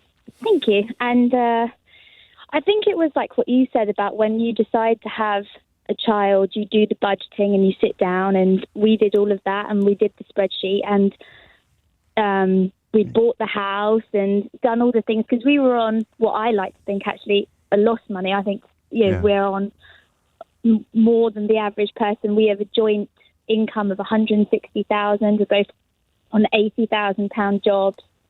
I never thought, I never really worried too much about having children. I never worried too much about planning to have children. I understand. I was the same when I was your age. Yeah, and luckily we're both in the technology sector, so we never struggled with our careers. But I actually had to, once we did that budgeting, and that probably would have been just before COVID, I realised that even on my salary, with a maternity pay of 12 weeks, with the mortgage that we had, yes, we were going to be slightly under. We were going to be in the red, and we had, cars that were on lease, and that was on lease for another 2 years, and there was only so much we could pull back because things were already in place. So I actually went and got a new job, and luckily got a new job. And in my sector, it's that they're quite good with the benefits and maternity. They're quite forward thinking. And so I got one that was 6 months full pay. Right. To allow me to actually have that time with a baby, yes, and, actually be a mum, because otherwise I was debating, could I do it, or would I have to go back to work at 3 months, 4 months? And I do have American colleagues in America which have had to do that, and it's not nice. It's not easy. And it's not a choice either. I think that's the crucial point, isn't it? I don't want to malign anybody who chooses to do that, but because I think it is absolutely your freedom to do that, but it needs to be a choice. It can't. I mean, if it's something that you're doing with a really heavy heart and really reluctantly, then that's going to impact every area of your life. I'm glad. Thank you for your honesty, because obviously for a lot of people that will sound like a very large joint income, but you buy your home and you buy your cars, or you lease your cars, and you make your decisions up until the point where parenthood begins to beckon according to what you are earning. And no one likes to go backwards either, do they? No. And also with the house that I have, because people think, oh, you've forgot. It is a lovely house in a, it's a lovely area. It's a little village, but it's a 3-bedroom terrace house. Which the 3rd bedroom is a box room. So if I was to now think, okay, my daughter's 8 months old, I'll be going back to work in February. Do I want to go again? Could I afford in the current climate to then get a bigger house? Could I raise one in that house?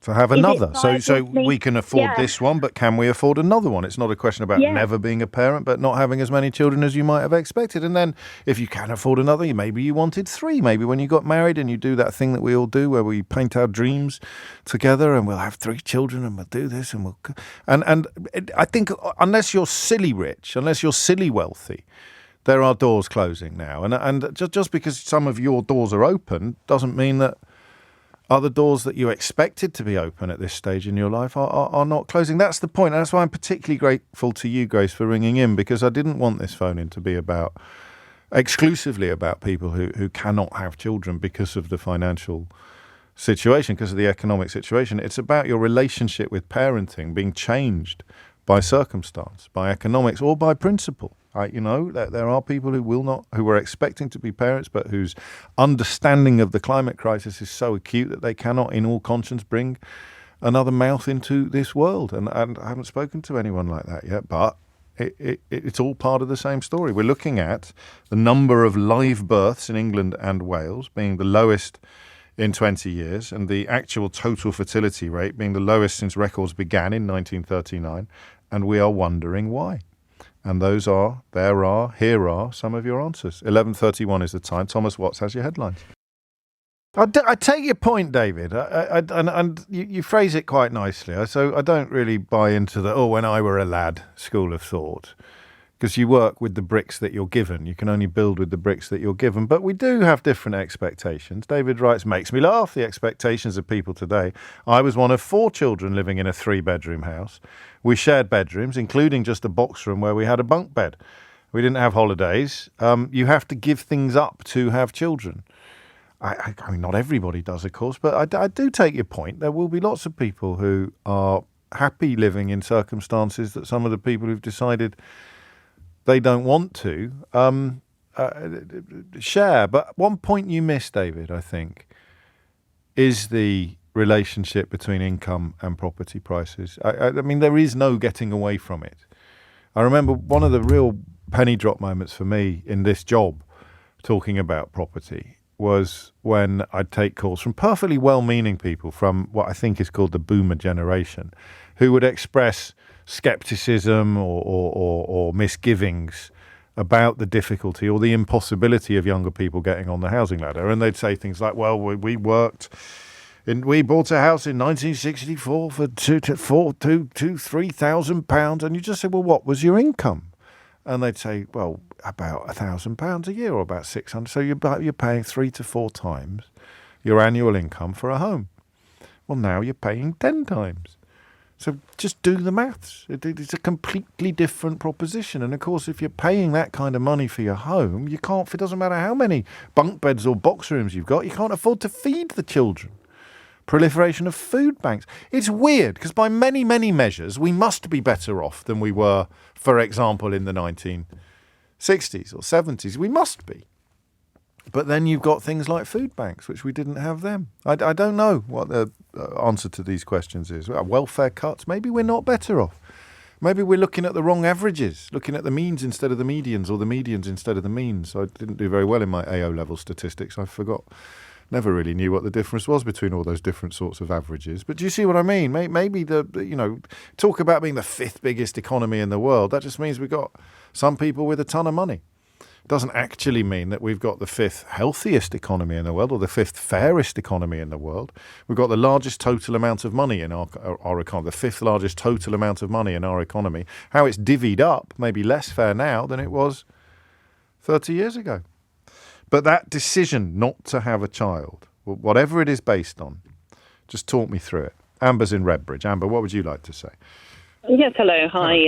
Basically, just got to give my experience of what happened to me. So about 15 years ago, we newlyweds, we just bought our first property. And subsequently, I was made redundant a week later. My husband was made redundant. Yikes. We got a job within about a month of each, of this happening. So we were back on the sort of ladder. Right. But then, literally within about 2 months, I found out I was pregnant with our first daughter. Gosh. So, and I was worried because we've got a mortgage. Any furniture that I had bought was bought on my credit cards, and we didn't have anything left in the account by the time that we purchased our property. Yes. And my concern was, like, what the hell? What am I going to give my my child? Where's the food coming? Where's this coming? So, in the long run, I mean, when I think back, I was thinking, there's ways of thinking about this. So either you worry about it or you get on with it. So I was quite lucky because family sort of chipped in, and I said to them, look, I'm going to end up with so many baby clothes from friends, and, and you sort of went, my mother very helpfully went around the family and said, she needs a high chair, she needs a pram, she needs a cot. So sort of divided out all of the, the items that I probably needed for the baby's first arrival. Yes. So we kind of got on with it. So I do think that, I worried unnecessarily. I'm grateful to you. You've put this very sensitively, and you've acknowledged that you had sources of help and assistance that not everybody really might have. But there is a sense of it being, it will be a struggle, but it will also be worth it. I'm fairly confident most people would have taken that into account. On the flip side of it, when I see, so I've got two scenarios. When I've been blessed with 3 kids since. After my first, I had a number of complications, so I did lose. I miscarried children after that. I'm sorry. So by the time that I got to having my first son, who was actually my third son, right. By then, there was desperation, Yes. and then you get to that point where you think that, I'd give any amount just to make sure that I carry safely this time round and, actually deliver safely. Yes, of course. So you have that, and then you think, as a mum, whatever it costs, I don't care. We'll get there, sort of thing. So at that point, by my, the time that I got to my first son, that I delivered, safely. And my concern was not money. My concern was just getting, making sure that I had. Well, I do understand that. I do know what that's like. And then, now because we've had 3 children, my husband was like, shall we try for a 4th? And if you ask me, I probably would want another 4th. Yes. But by then the other 3 had started growing up, and I started realizing, oh my God, my kids are going to need tuition fees. They're going to need, to be helped along in their education. They're going to need some tutoring, which I've got to pay for privately. I've got a daughter that's going to do GCSEs this year. And, when I calculate the amount of tuition that we've got her privately, I'm paying out nearly £1,000 just for her tuition, just to make sure she gets those grades. I wonder why we feel, and I think everybody, because of the expectation of the children. Well, no, you can't. How can you possibly answer the question before I finish speaking? I just said, I wonder why we feel. You don't know what I was going to say next. You're as bad as that bloke on LBC who interrupts his callers all the time. The mid-morning bloke who thinks he'd eat himself if he was made of chocolate. You know the fella. So why do we feel? It's class, it's status, but the idea of dialing down in order to have more children seems to be almost anathema to this conversation. The idea that, okay, so we can have another child, but we can't have the private tuition. Do you see what I mean? It's like our social status is a straitjacket, I think, sometimes. The thing is that you don't necessarily first, if I think about now, being on both sort of sides, yes. When I think about it, I'm not concerned about the milk and the nappies and the cot and all that. I'm more concerned that I'm going to have to save up for tuition fees. I'm going to have to make sure. But some people would say they were luxury. They're luxuries rather than necessities. But I think that the point I'm clumsily trying to make is that the lens through which we view the world is unique, and it's defined by our circumstances, including our self perception, our status, you sort of think. So somebody listening to this, and a few of you are cross with me for not putting David in Idiot's Corner, and on reflection, I think you're probably right. It's why wouldn't you want to be churning out children to provide serfs and staff for people like Jacob Rees-Mogg, as opposed to demanding a better standard of living for your own children? And we're not. It's gone the other way. The redistribution of wealth is upside down, and yet you can only work with the bricks that you've been given. So to say, well, when I were a lad, it is actually a bit pointless. It is a little bit stupid. Who here is prepared to give up something that they have got in return for something that they have always taken for granted, i.e., the right to become a parent? Well, I'm going to give up something that I've already got in order to do something that I presumed would just happen to me naturally. I think there's a reckoning coming, don't you, on some generational level, particularly with the side order of immigration continuing to be demonised. You look at the Labour Party, you look at Keir Starmer, you look now at the growing desperation from client journalists in the right-wing media trying to smear him today for daring to oppose the death penalty, not even asking to get paid for opposing the death penalty. That's what the Sun is attacking Keir Starmer for today, opposing the death penalty for free. God, what a rat bag he is. This is the paper, of course, that thinks Boris Johnson is the bee's knees. I'll leave you to try and work out what possible disorder could explain how someone working for free to abolish the death penalty is the bad guy, and somebody lying to the House of Commons and then lying about lying to the House of Commons and then running away like a scared cat when presented with the consequences of his own actions is the good guy. It's coming up to 11:45. Alex is in Newcastle. Alex, what would you like to say? Hi, James. Thanks for having me on.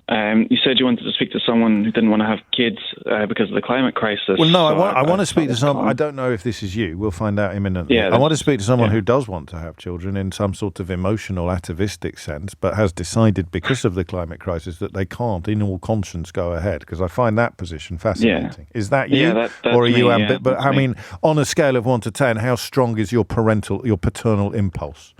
Well, I'm only 25, so I don't want to have kids yet, but I have always wanted to have kids. I always wanted to be a dad, yeah. And you don't think you ever will? No, I don't see the situation climate-wise, cost of living-wise, just getting any better, and I don't think that I could afford it, and I don't think that I want to raise a kid in the world as it is right now, is the sad truth. Are you courting? I do have a partner who feels the same way. Arrived independently at the conclusion. And among your peer group, is it a conversation that you have, or is it a position that's explored, or is it still quite sort of individual? Yeah, it varies, of course. But like amongst my some of my friends, yeah, they're definitely of the same opinion, and. Yeah, and there it is. And do you have? I mean, I think your age is pertinent because you don't yet have a sense of loss. You're not looking at people your age with children, and feeling the absence or noting the difference. Perhaps is a nicer way of putting it. And also, you can never say never, can you? You never know what attitudes may develop or what ideas may change. But to be there at 25, essentially ruling it out for the foreseeable, is new. Certainly wouldn't have happened in my generation, not for environmental reasons, not on anything like the scale you allude to. And it is, I mean, it's sad in many ways and profoundly admirable in others. It's 11:46. It is 10 to 12, listening with interest as always, says Bradley. You always go back to the boomer generation for the difference in house prices. I don't, mate. I probably have the last few times you've been listening, but I usually go back to myself. So we got married in 2000. Not only did our mortgage cost, roughly 3 times our income. Our home costs roughly 3 times our income, but we got a 110% mortgage, mate, and that's going back 23 years. That's not going back to the boomers. But what I don't find my generation ringing into the program to say, God, young people today, they could easily afford a home if they didn't eat so many avocados and if they cancelled their Netflix subscription. It's usually people 10, 15, 20, 30 years older than me who don't stop to think about how the world may have changed since they were that age or since they had children, and they're still deploying 1970s flavoured opinions in a 21st century world. So, no, I take your point. And you point out that in 1990, you could You get a house for 50 grand and the average yearly wage was 25. I know, you're right. And 10 years later, you were, as I say, in a position where you could get a 110% mortgage on an already affordable home. By 2020, average house price 300, average wage 30. That's in 30 years. Crazy. And as Badley adds, good luck giving up those skinny flat whites in order to get a deposit together. Laura's in Portsmouth. Laura, what would you like to say? Hi, James. So Hello. I'm sort of like the last caller. I'm 26, so still pretty young. Yes. And I've made the decision not to have kids mainly because of how messed up the world is. How do we know it's going to stay? And I'm not suggesting for a minute that I'm not patronising you by any stretch of the imagination, but I can, if I was your age now, I could imagine thinking what you think, but then changing my mind a couple of years later or a few years later. Don't know if I want to take that risk and bring a child into the world where at the minute you can't really get a doctor's appointment, you can't get a dentist appointment. Yeah. There's such long waits in A&E. You could be waiting in a corridor, and that's now. The cost of living has just been getting worse and worse and worse. There's adverts on how to save on your energy bill and turn the radiators off and things like that. Yeah. And I just think in 20 years' time, if we struggle to get a mortgage, if we can't turn the heating on, if we're having to look at can we afford orange juice in the supermarket today, Yes. how's it going to be in 20 years? I don't want to sound like one of the people I've just been berating, but people had kids in the war. People had kids when there was rationing. People had raised happy-ish families when didn't have a proverbial pot to pee in. So. Why? There's also been studies that people were not happier, but it was a better quality of life post-war than we are now. Is there? Yeah. In what ways? Just in to be honest, maybe I'm not doubting myself, but I've read a few on that where it was that sense of camaraderie. You could still get housing. Council housing became a thing. This is the social contract. This is social capital.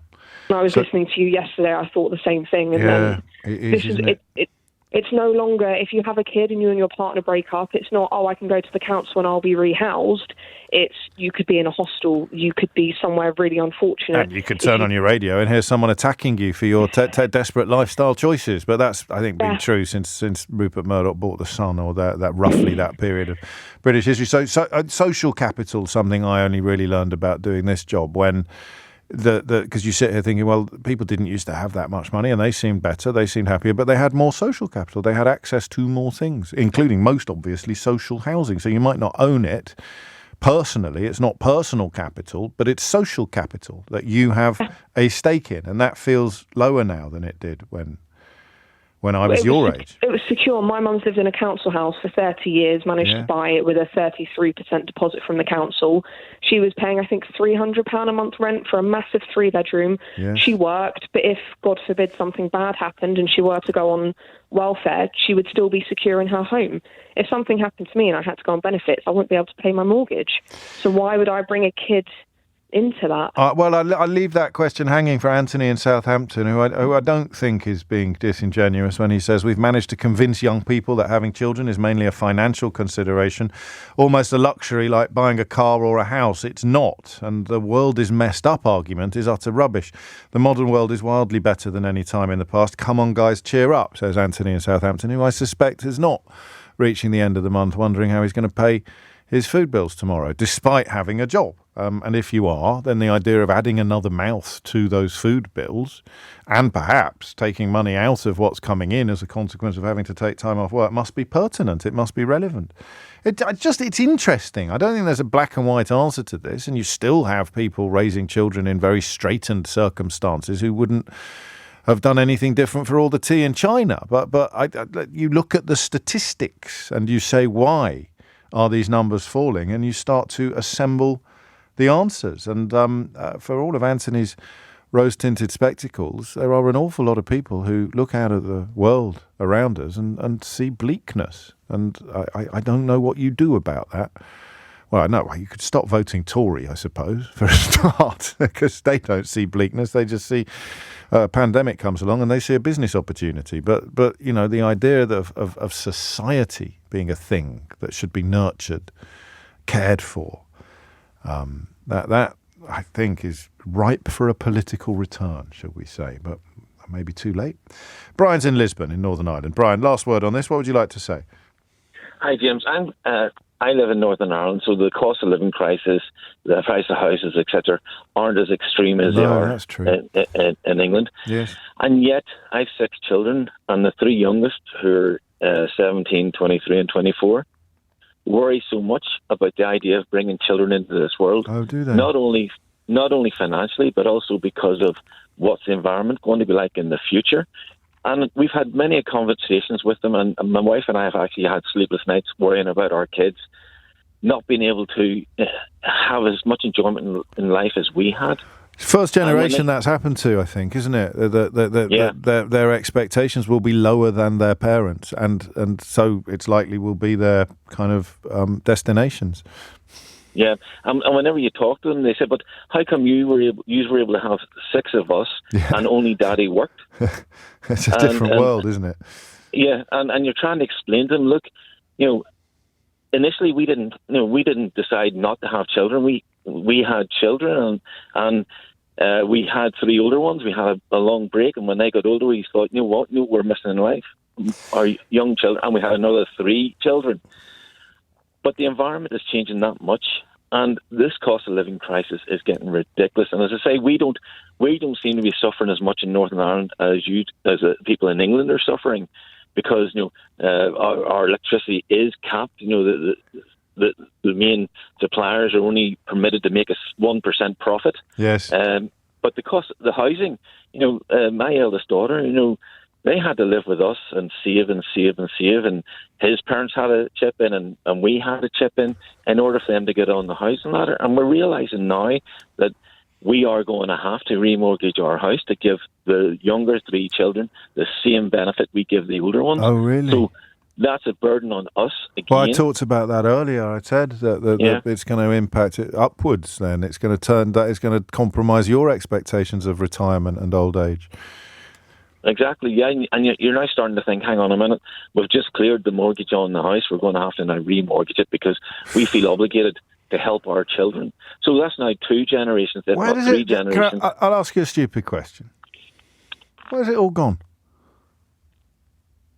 Where's what all gone? The money? Yeah, where's it all gone?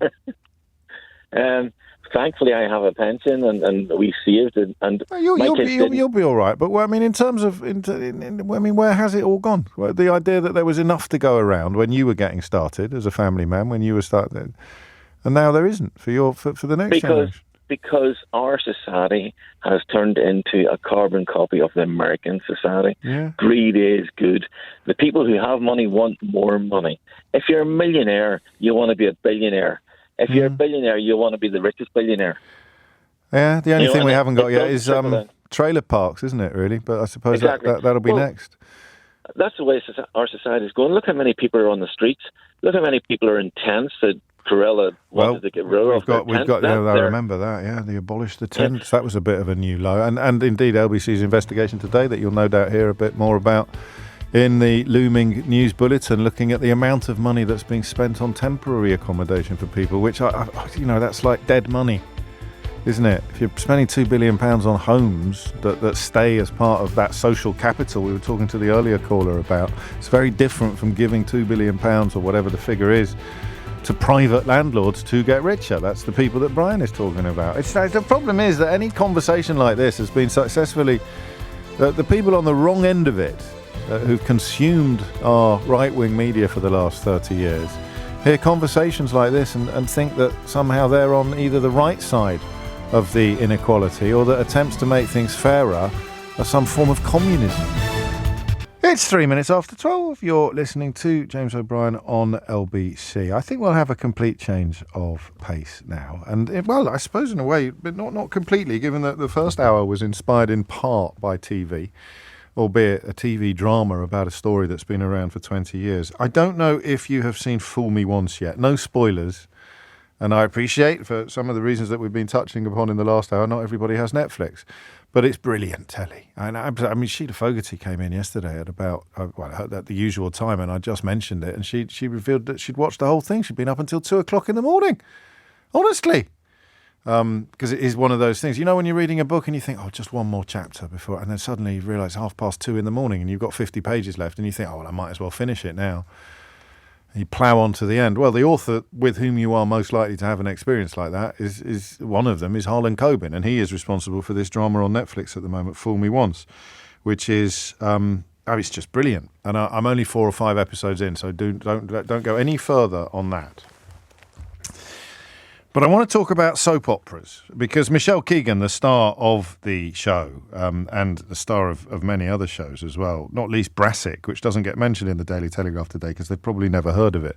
But that is a superb, absolutely brilliant television programme. She's talking about the Snobbery.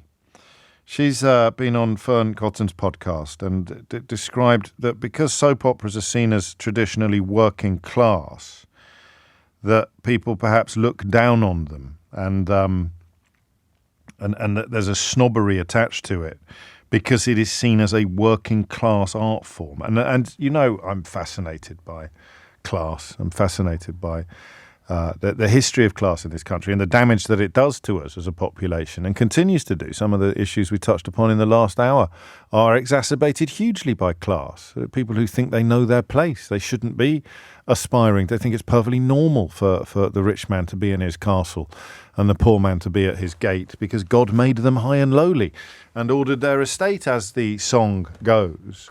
But I don't watch soaps anymore. I've got to be honest with you.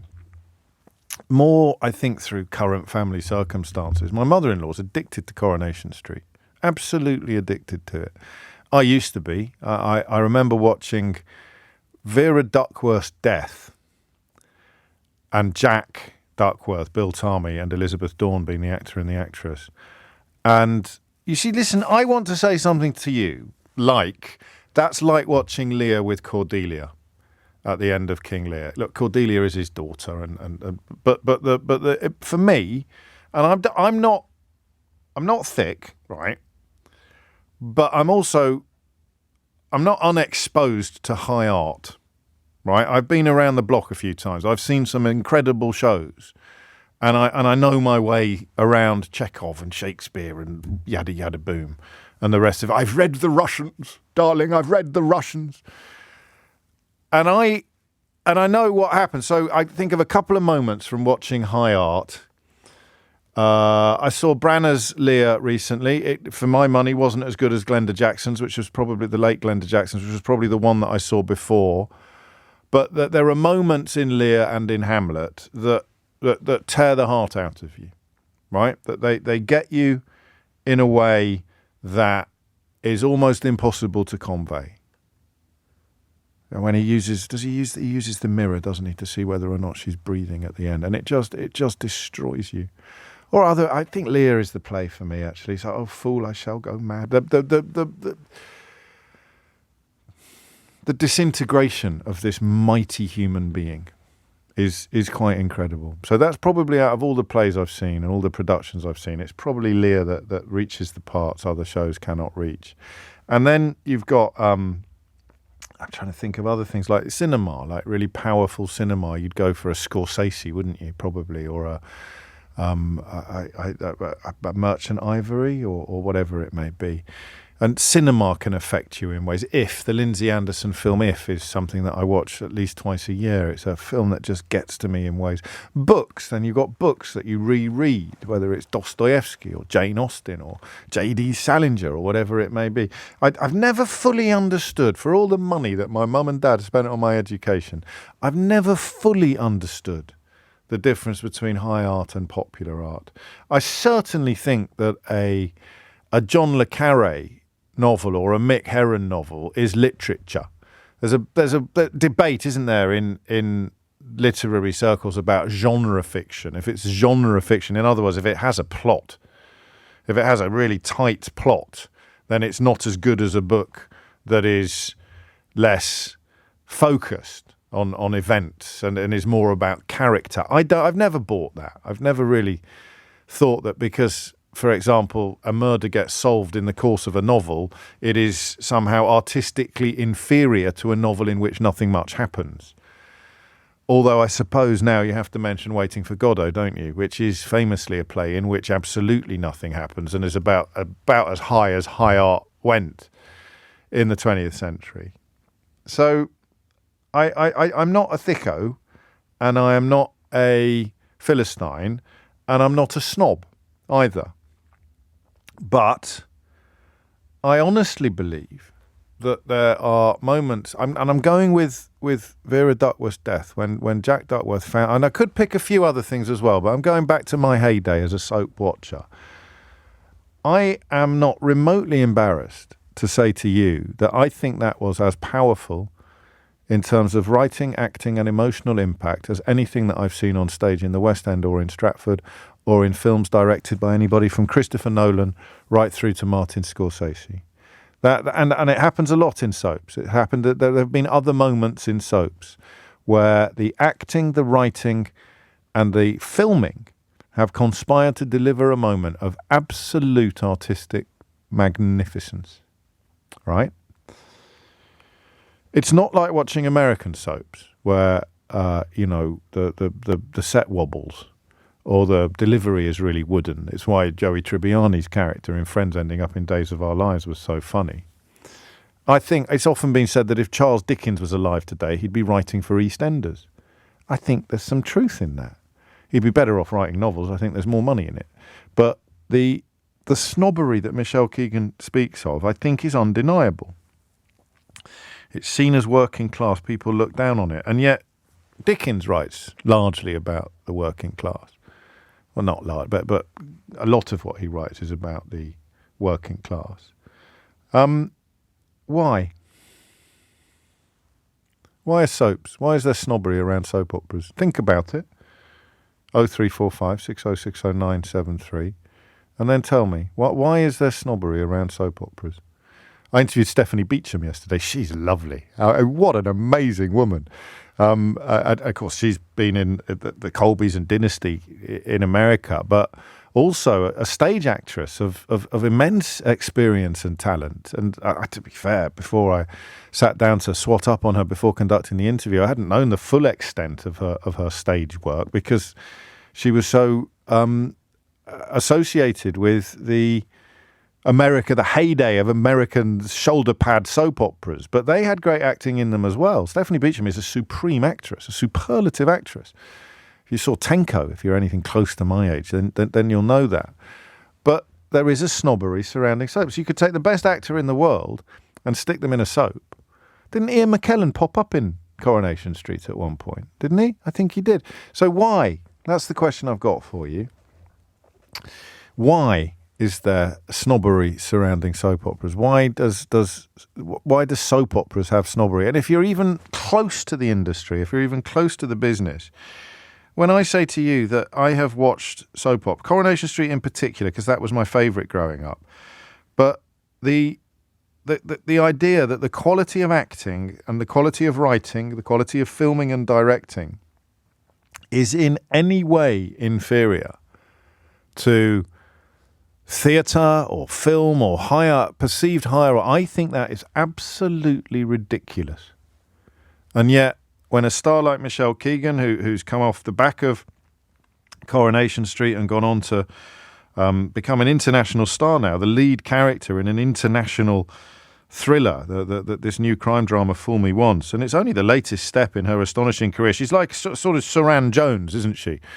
They're quite similar actresses, actually, and very similar background, both of Coronation Street. But this idea of the snob, I just want to explore it. That's all. I want to explore the idea that there is still a snobbery surrounding one of the finest production lines for dramatic talent in this country. Anna Friel came off the back of Brookside as well. Jenna Coleman was in Emmerdale, wasn't she, before she did Doctor Who, and now she's in Hollywood doing things like Captain America. So why the snobbery? And also, remember, I'm a bit out of the loop. Oh, yes, the double header with Dot Cotton and Ethel. I did watch that, actually, on EastEnders. Well, she's a brilliant example, actually. June Brown, the actress who played Dot Cotton. She was, because occasionally you'll put on an old film from the 1950s or 60s and she'll pop up in it. And so they have astonishing, and the woman who played the Gran, flipping it, Pete and Pauline's mum. Anna Neagle, she'd done it all as well. So you see these actors and actresses of impeccable pedigree delivering absolutely incredible performances. And yet in 2024, when the latest wonderful example of just how good you have to be to thrive, Michelle Keegan's pulling in 10 million viewers, topping Netflix most watched programs list in more than 60 countries. And she describes the snobbishness that surrounds her apprenticeship on a soap opera. Why? Does it speak of insecurity on the part? Do I sound stupid to you when I say that Vera's death in Coronation Street was every bit as powerful to me as Cordelia's death in a good production of King Lear? Or do you go, yeah, you're right, actually, but I don't know if I'd say that at my next dinner party? 0345 6060973. Sarah Lancashire, another wonderful example. You've got to be brilliant to keep all of those different plots alive, all of those different relationships. I mean, I used to do a bit of acting. I probably mentioned that to you on a couple of occasions because there is a frustrated thespian somewhere inside me, and that must be it's like doing rep in the old days. You're doing a different thing, a different scene. I know you're playing the same character. All of the things I've just said should make it an absolute nonsense. Anna Wing, sorry, not Anna Neagle.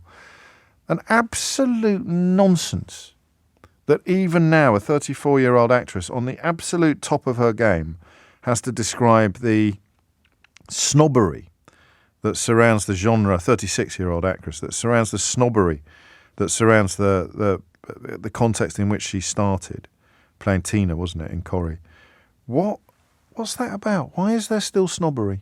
0345 6060 973. Hit the numbers now. You will get through. It is 19 minutes after 12. I forgot to give you the other smear. Kier, have we got a sound effect yet, Keith? No, I'm told Chris Moores gets his within 15 to 20 minutes of asking for them over on Radio X. No? I owe him 20 quid, actually. I must pay him back. He dug me out of a hole yesterday. I think he may have talked about it on air and alluded to the fact that I look like someone who could be found begging on the streets of London, which I thought was a little unkind. Although, to be fair to Chris, he's very well groomed, and I am not. But I thought that was possibly a little bit excessive. But anyway, the latest smear, Kier. So how many is on the list now? We've got 4 or 5 things on the list. So he was asked what his favourite piece of music is that best sums up his Labour Party. And he recalled being a young lawyer, just sort of starting out in his business, just out of university. He said, I've just got my feet under the desk as a lawyer. I had my whole life ahead of me. And the Berlin Wall came down. There was an incredible feeling of freedom, of change in my life. Things were going to be fundamentally different. And the piece of music associated with the fall of the Berlin Wall was Beethoven's Ode to Joy. So for him, that is the song most connected with that sense of a brighter future. He said, you've got the orchestra, you've got the voices, you've got this big combination. And that is what he wants his Labour Party to feel like, making meaningful change, cooperation, combination, a brighter future. He said this is very sort of Labour. I mean,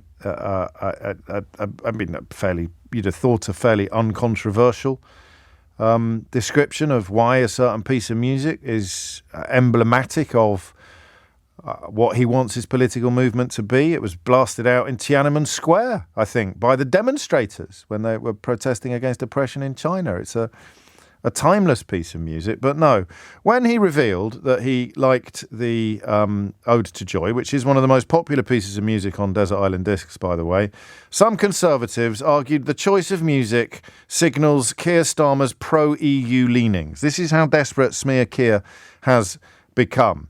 Someone called Richard Holden, who I think is chairman of the Conservative Party, or was. What a piece of classic music is Keir Starmer's favourite? Choose any in the world. A Wesleyan hymn, some rousing Elgar, a modern American classic, a slice of Wagnerian opera, and he alights on the EU anthem. Richard Holden, not previously suspected of having particularly scrupulous musical tastes, describes one of Beethoven's most famous pieces as simultaneously totally naff and completely telling. Of course, compared to David Frost, he who negotiated the Brexit withdrawal, Richard Holden is close to a genius. David Frost contributed to the conversation by saying, one must suspect Starmer of making a pro-EU political point because he likes some Beethoven. So that's another one for smear Kier. So now we've got the donkeys, the curry, the ode to joy. What else? There's the donkeys, the curry, the ode to joy, the being a lawyer, and the working for nothing to abolish the death penalty. 5 things that client journalists and stupid Tories have tried to turn into negatives for Keir Starmer. And the sooner we get our smear Kier sound effect or jingle, what do we call it? Is it a jingle? What's the word for it? What? Stab. Yeah, a stab. A smear Kier stab. And the sooner I can get on with the business of forgetting all about the feature and never doing it again. Alicia is in Chiswick to talk about snobbery in soap operas. What would you like to say, Alicia? Hello. Yeah, so I'm a bit nervous. Why? It's only me.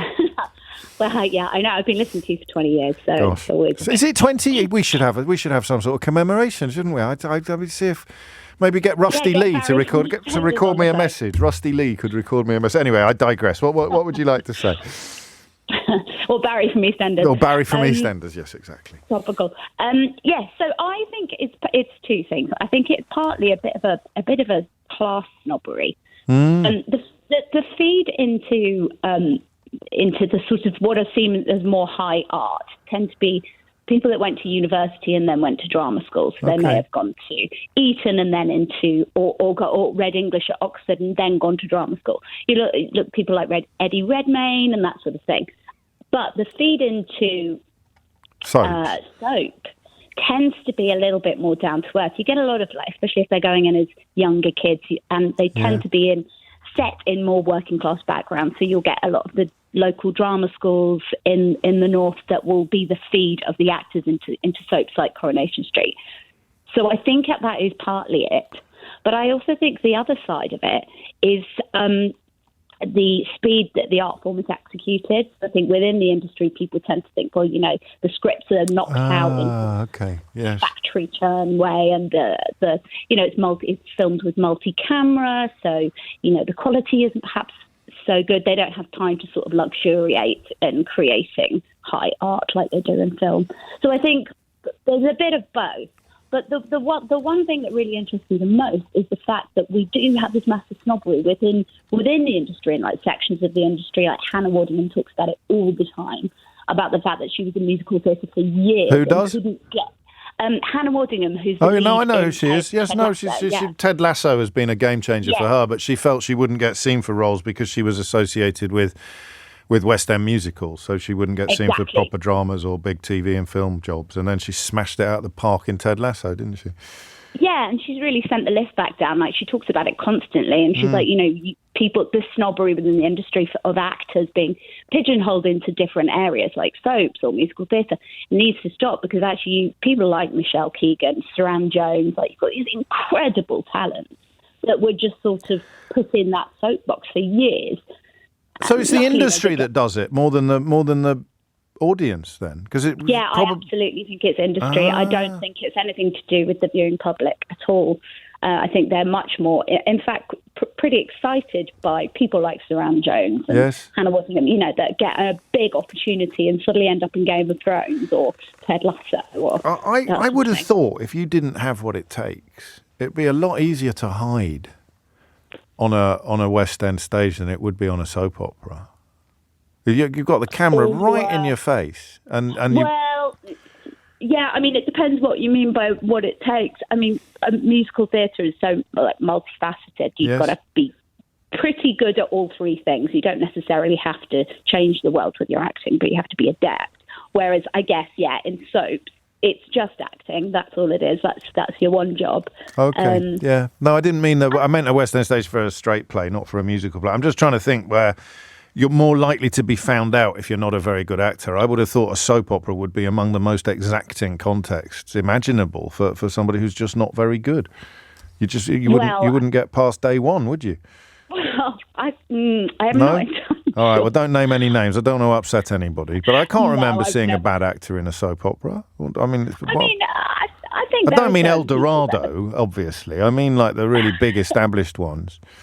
Well, yeah, I think there's some people that are quite clearly stand out, and other people that's true. are competent and maybe extremely suited to their role. But See, not and then I always necessarily think of Bill Roach as well, because I'm talking to Stephanie Beecham yesterday about he's been playing the same part for 60 years, and they're of a similar generation, and she's done it. She's done the West End, and she's gone off to Hollywood, and she's come back, and she's got films coming out, and yet in some ways his performance, albeit the same character for 60 years, is epic. I mean, truly epic. And yet the idea that he should be lauded in the same way that an Ian McKellen is, or a Branagh, most people would find absurd. I don't find it absurd. To be that good for that long is quite extraordinary.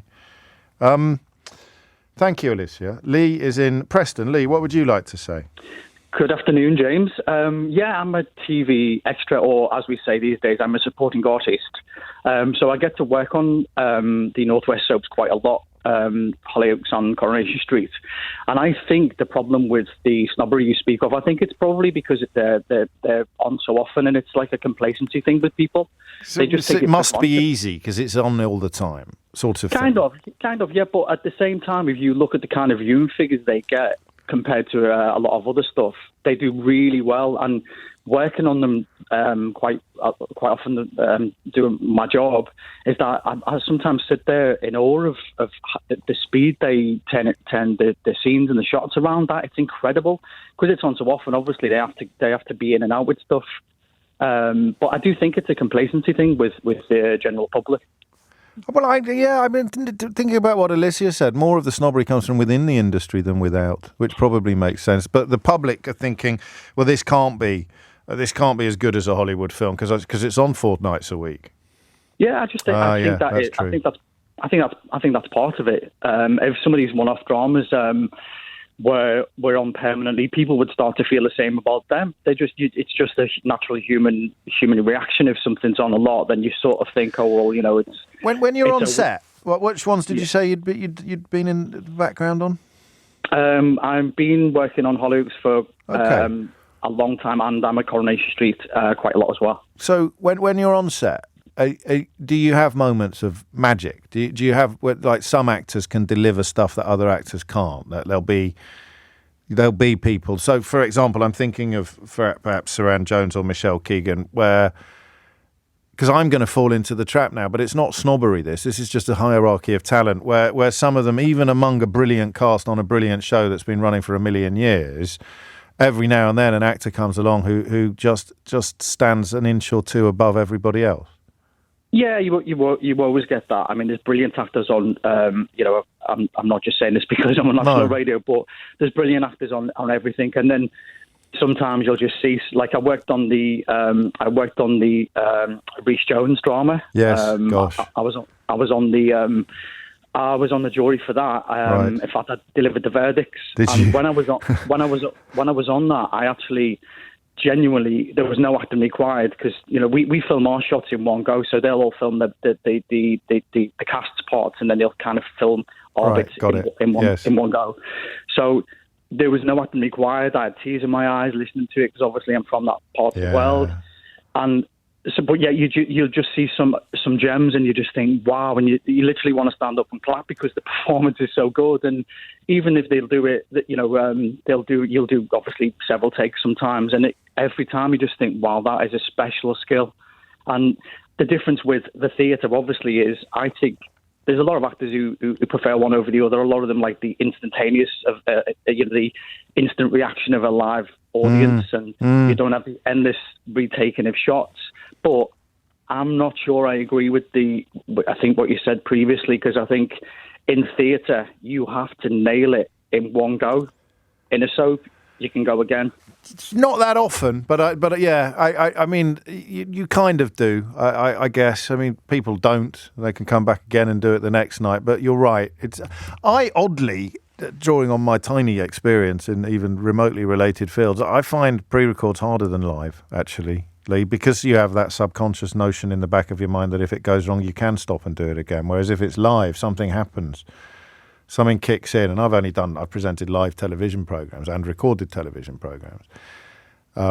Something happens. I haven't done really pre-recorded radio. I suppose podcasts fit into, but something different happens. So you're doing auto cue, and you know that if you make a mistake, you can stop and do it again. So you do. You say, oh, sorry, can I do that again? If you're live doing auto cue and you're about to stumble or you're halfway through stumbling, you swallow the stumble and you crack on and pretend that nothing's gone wrong. So it's just different. So I think we can I'll give you 52-48% on that one, Lee. 12:32, Amelia Cox has your headlines. 12:35 is the time. This is really interesting. I hadn't thought of it coming from the inside of the industry as opposed to the outside. And a texter mentioned, because I'm a bit sniffy about El Dorado a minute ago, only because it's a byword for ill-fated soap operas. You have to be of a certain age. But you're right. I think Jane Horrocks was in it. Jesse Birdsall was in it. He was, crikey, my memory's a funny old place. He was Marcus. He's a brilliant actor. He was in Wish You Were Here, the Emily Lloyd breakthrough film as well. So the snobbery regarding soaps coming from within the industry rather than without is probably the point Michelle Keegan was making, because I don't think it is extraordinary for an audience member to say I was as moved by that as I was by that moment of supposedly high art. This is interesting from Ben, who works in the industry on documentaries, a founder of a company called Ben and Jack Studio, for the shameless plug he writes. He says from the technical side, he's a director of photography, he says from the technical side of things, it's very easy to look down your nose at soap because it simply doesn't look as high-end as cinema. There's less effort when capturing pictures. If the soap operas were lit slightly differently and they used cinema cameras, I think we would start to see a lot more respect for soap and TV as a whole. It's similar to someone taking a photo of the same thing with a really good camera or an iPhone. The really good camera will always get more praise, even though the picture's exactly the same. I think much of the snobbery comes from people within the entertainment industry itself. And I knew, I should have made it clearer. I knew that Stephanie Beecham had been in Coronation Street as Ken Barlow's love interest. I just thought she was a really good example of someone who's done absolutely everything. 12:37 is the time. Jade's in Bermondsey. Jade, what would you like to say? I just wanted to kind of jump on board with kind of the comments that have come already. That's a really good point just made by Ben as well in regards to like quality of camera and how the picture makes a massive difference on what people's perception of the quality is. I guess for me, I've been acting since about 2012, and I haven't been on a soap, but would love to be on one. But it's always been kind of a get-in for a lot of actors, writers, directors. It's been kind of like the first, well, I say the first, but it's been like the first big break for a lot of people. I mean, Doctors, obviously, that's just finished, but that was always, for me especially as well, that, you know, all the actors that are... The Bill was a soap in a way, wasn't it, as well? Say that again for me? The Bill was a soap in many ways. Yeah, that's supposed to be coming back apparently. But for me, like I've got a couple of friends that write for EastEnders, and I've just seen like this massive like push behind like the quality and the recognition that soaps are starting to get, especially EastEnders this year in the soap awards. They swept up so many awards, and the effort and the quality of the writers and directors that are coming in are incredible, and the performances, like honestly, they really are. But I think this snobbery has got something to do with a little bit about like the storylines and this, you know, this concept of like this poverty porn, like idea of people having these storylines that it could only happen to the lower classes. And I think there's something to do with that. But from my perspective, I've seen the industry changing massively in regards to a call out for working class artists across all it's getting disciplines. better. It's getting better. I would definitely say that, but it's definitely industry related. I think audiences are watching and appreciating art for what it is. But I think that there's been such a gap between, you know, who can and stay within the industry. You know, it takes a lot to be able to remain in the industry. You know what I mean? In order to be able to support yourself and be available for auditions and be available to get your scripts in and written and stuff. So I think there's obviously a long way to go, but I think there's massive changes that are happening. I mean, just yesterday, like as I say, I'm an actor, but there's call-outs for people to write scripts for TV that are from lower socio-economical backgrounds. Really? There is. I mean, for authenticity. For authenticity, absolutely. Stephen Graham and his wife they put together Matriarch Productions, which is calling out for more working class voices and more scripts for TV. So they've got, you know, like grassroots prizes and stuff. So there's loads of opportunities and call outs for the working class voices in TV. It goes in cycles, doesn't it? I think, until the 1950s, 60s, it was all people carrying tennis rackets, stepping through the patio doors on the West End stage. And then that generation of sort of Albert Finney and Peter O'Toole came along, and Tom Courtenay, I suppose, most obviously. But that was bringing northern accents into the middle of it. I suppose that the Cockney, the southeastern accent, is...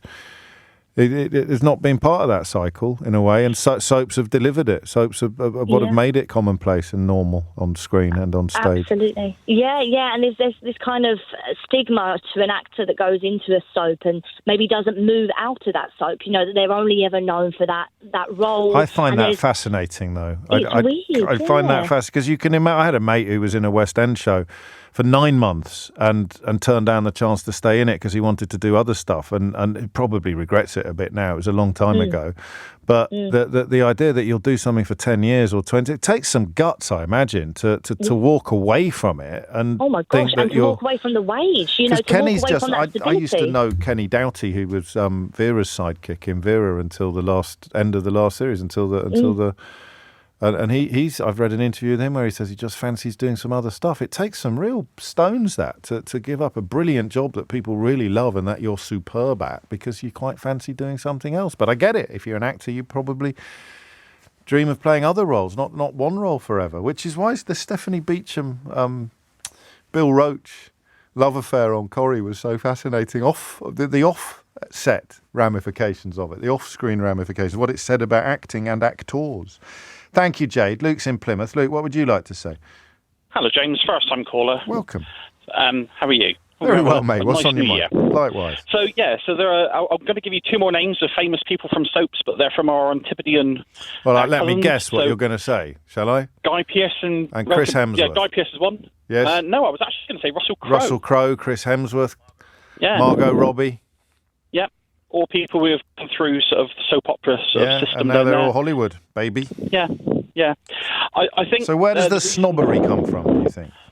Yeah, I think in part I think there is always television's always until recently been the lower cousin of film. It was only sort of in the last 10 years that I think television has really taken off and is considered art. I mean, in the last 10 years you've had, did we mention his name, Kevin Spacey, but Steve Buscemi, Glenn Close, doing all of those people who are doing the Netflix specials and having the same impact as a cinematic release film. Yeah, and I also think, mirror some of the previous callers' view that I think not only is there an ease of access and a cost to that. I mean, when you go to see King Lear, how much does it cost you? £50-60 perhaps. Mate, when's the last time you went out in the West End and the rest? Well, last time I went out was a few years ago. Yeah, but some of the tickets for the Branagh Lear, I think it's hundreds and hundreds of pounds. Yeah. I went on press night, but I don't know if I could have justified it otherwise. It's a great production, but crikey. So it is because it's free and it's relatively disposable, and it's a bit like fish and chip paper, isn't it? The dramatic equivalent of something else will be along tomorrow. It has a disposable kind of feel to it, but the bottom line is that some of the acting and the writing that you see is absolutely superlative. Thank you. I'm cracking on, Luke, only so I can squeeze in one more call before the break, and it's Mary in Bognor Regis. Mary, what would you like to say? Hello, James. Hello. Delighted to talk to you. I've been a fan ever since living in England. Thank you. I wrote for 20 years for a 4 times a week soap in Dublin called Fair City. Yes. I think part of the snobbery, and I agree with everything that's been said so far, and it does come from within the industry, I think it comes in relation to writing from the fact that you simply have so many writers, some of them doing quite different things. Yes. For instance, we would have a story team, a story room, and lots of people would be throwing in ideas for stories, and then those stories would be hammered out bit by bit. And the writer who actually wrote the script might or might not have been someone who was on the story team. It could have been someone else. Okay. So there is the sense that it's a kind of a factory. I was about to say it's a production line rather than a consequence of inspiration and artistic sort of. But you wouldn't know that as a viewer, though, would you? Deny that there isn't inspiration. I think there's a lot of inspiration. Sometimes a person it must be. It's just one idea. Yes.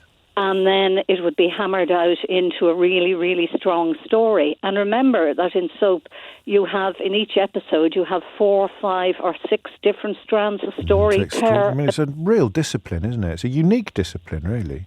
It is a unique discipline, and I think the snobbery around it absolutely disgusts me, because that stories that are told in any of the soaps are just as strong, about dysfunctional families, crime, comedy. And it touches on some social issues of huge importance. So it takes us back to where the show started today, was just sometimes it takes drama to draw proper levels of attention to an issue that journalism can't quite achieve. You're like this, Mary. It boils my blood, James, when in a quiz show, the contestant rolls their eyes with a little smirk when they realise that the question's about a soap, as if to say, oh, well, I couldn't possibly know this. I'm sure that they pass or deliberately get the answer wrong to throw their mates off the scent of them having a sneaky peek at Corrie or Fair City if you're watching in Ireland. Thank you, Mary. It's 12:46. 12:49 is the time. I thought I had a scoopette for you next, a little bit of an exclusive, but Jamie Oliver's beaten me to it. Thank you so much, he's just tweeted, Mr Mayor, for extending free school meals across London for another year. Now every child in the city, whatever their circumstances, will have access to nutritious food, helping them to thrive. It takes real courage, writes Jamie Oliver, to stand alone and blaze a trail, and Sadiq's bold, brilliant move should be a wake-up call for anyone who is committed to a brighter, healthier future for our kids. This needs to be rolled out across the country. Let's make that happen. Sadiq Khan is on the line. You're never going to get a better introduction than that, are you? No, I'm thrilled to be able to make the announcement so that we're extending our offer of universal free school meals to every single child in our great city for another year. So it'll go forward to at least the middle of 2025. And it's really important. I'm at Torridon Primary School in Lewisham, and I've met some of the children benefiting from our free school meals, but also the teachers who are telling me, and they're experiencing every day improved concentration, children doing better in their schools. But some of the stories I've heard from the head teachers about parents being tearful, saying, I can now afford to spend a bit more on something else because I know my son or daughter's going to get a free school meal. So that packed lunch I'd pay for, I don't need to worry about. And it's just really important we recognise this is a policy that helps our children, helps our teachers, but also helps productivity in our families as well. Have you been buying scratch cards, Mr Mayor? Because you found money for the tube strikers and now you found money for free school meals.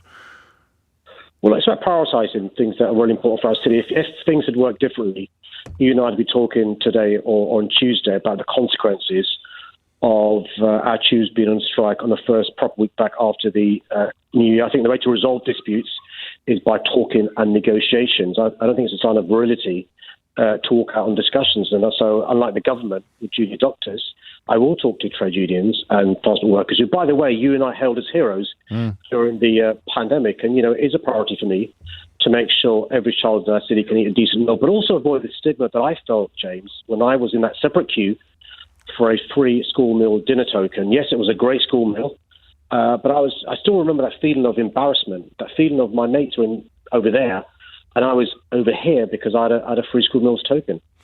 And the only way to avoid that is to give it to everybody. Listen, can I say, over the course of the last few days, unfortunately, she's doing fine, but I've had to go to the hospital with my mum who's been admitted. I'm sorry. Can you imagine if I was asked by the doctor at A&E, by the way, how much does your mum earn? Or when the ambulance came from my mum's home, how much does she earn? Or now that she's in hospital and she's having a free meal, how much does she earn? The same applies in our schools. Why are we asking our kids who are forced to go to schools, how much do your parents earn? And you've got to earn less than £7,400 after taxes to be eligible. So we know there are many kids in our city who are in families that are in poverty, who can't afford a school meal, can't afford a decent packed lunch, and their parents are stressed, their parents are anxious, they're making difficult choices, financially struggling, and the kids are having meals that aren't nutritional and not doing as well. You have created, in a sense, a rod for your own back. Were you to win another term as mayor, this is something that's going to be almost impossible to row back from, isn't it? Well, one of the things I'm trying to do is, because it's a universal provision, trying to buy in the support of everyone. One of the problems with means testing certain things, I understand when there's finite resources, you've got to do so. We've got to explain the benefits of a free school meal, just like you and I wouldn't argue about the benefits of free healthcare, the benefits of pensions for all, and there are other examples you and I can both give. When you have a fire, you don't have to give to the fire service what your income is, I think we should be making the case for universalism, particularly when it comes to provision of free school meals for our kids in primary schools. We move on to less happy territory, as you must surely have expected. 2 fatal stabbings in London in the last 12 or so hours. A man in his 20s killed at Strawberry Hill Station just before midnight. Another man found dead on the Old Kent Road just before 7:30 this morning. It might be a new year, Sadiq Khan, but it's the same old grim story on the streets of London. Yes, it's heartbreaking. I meet too many bereaved families, both as the mayor and previously as a member of Parliament. So what we have is all police officers now patrolling neighbourhoods where we know there has been in the past high levels of violence and knife crime, but also giving young people constructive things to do. Unfortunately, we've got older Londoners who've been victims of knife crime over the last week or so. And we are making progress in relation to those below the age of 25 who are the victims of knife injury. We are making progress in reducing homicides, gun crime and burglaries. What we desperately need is to make sure a young person or anybody who leaves home with a knife understands they're less likely to be more safe and more likely to risk of themselves and others as well. And that's why I support Idris Elba's campaign. And what Idris Elba is doing is bringing attention across the country about the consequences of knife crime, and I fully support him. And yet you've had 2 terms pretty much now to do exactly the same, and it's fair to say it hasn't worked. Well, no, we have seen a reduction of homicides. Yeah, but you haven't persuaded young people on anything like the scale that's necessary that leaving home with a knife, in your own words, makes them less safe. Otherwise, Idris Elba's campaign wouldn't be so necessary, would it? Well, his campaign's nationwide, but in London, what we've seen... But London is the hot spot for this kind of crime, partly because of population concentration.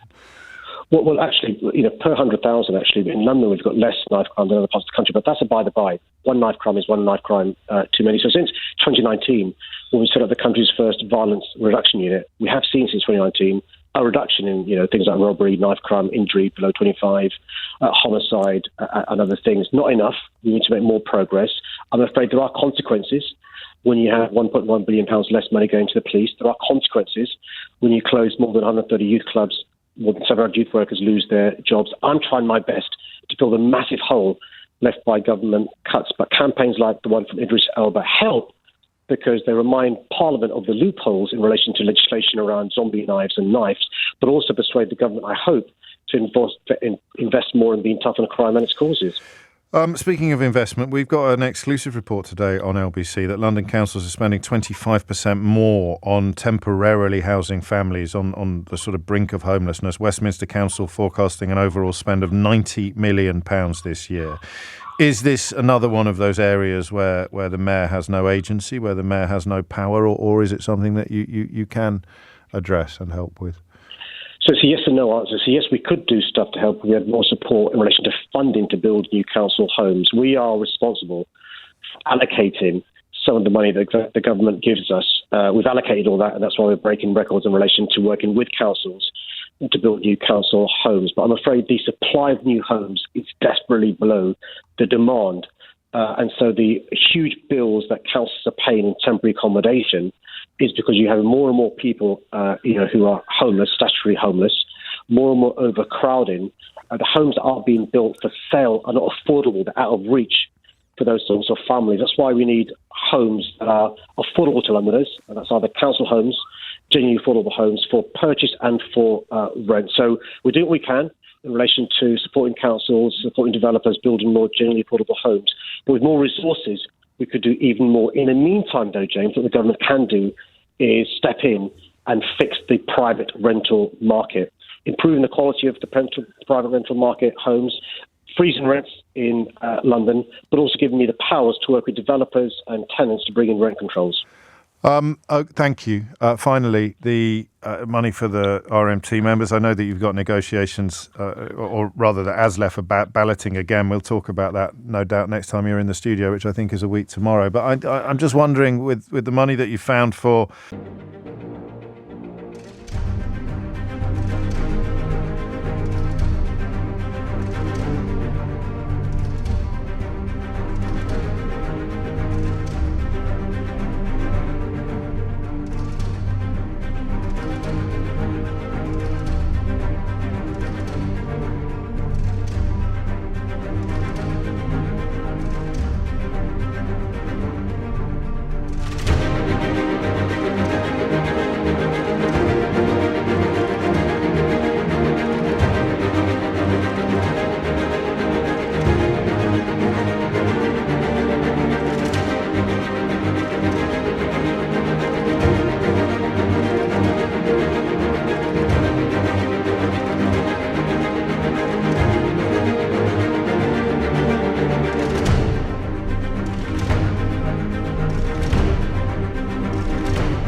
tube staff and the money that you found for school dinners, is this proof that ULEZ is something of a, whether intentionally or not, ULEZ is a bit of a cash cow for you? Yeah, no, none of this money that we've announced is from the ULEZ money. So we've had money coming from business rates. We've had a really good recovery last year. We've had some money in reserves. So I'm using the business rates money in relation to supporting children to receive free school meals. This is the time of year when we set our budget for next year. ACAS discussions broke down on Friday. I'm well aware of the consequences of a week of industrial action on the underground, which is why over the weekend I stepped in. I'm really hoping we can resolve these disputes with RMT, ASLEF, TSSA and Unite. It's incredibly important we do what we can to make sure public transport carries on running, because that will help the recovery of our city post the pandemic.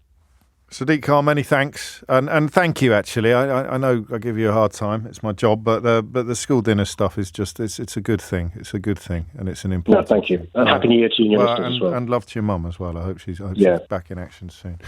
It's just gone 12:59. If you missed any of today's show, you can listen back to the whole show podcast on Global Player, where you can also pause and rewind live radio. You'll find all of LBC shows there to catch up on, as well as all the latest news from LBC. So pause and rewind live radio on Global Player, where you're always in control. Download it for free from your app store or head to globalplayer.com. Coming up at 4 on LBC, it's Tom Swarbrick.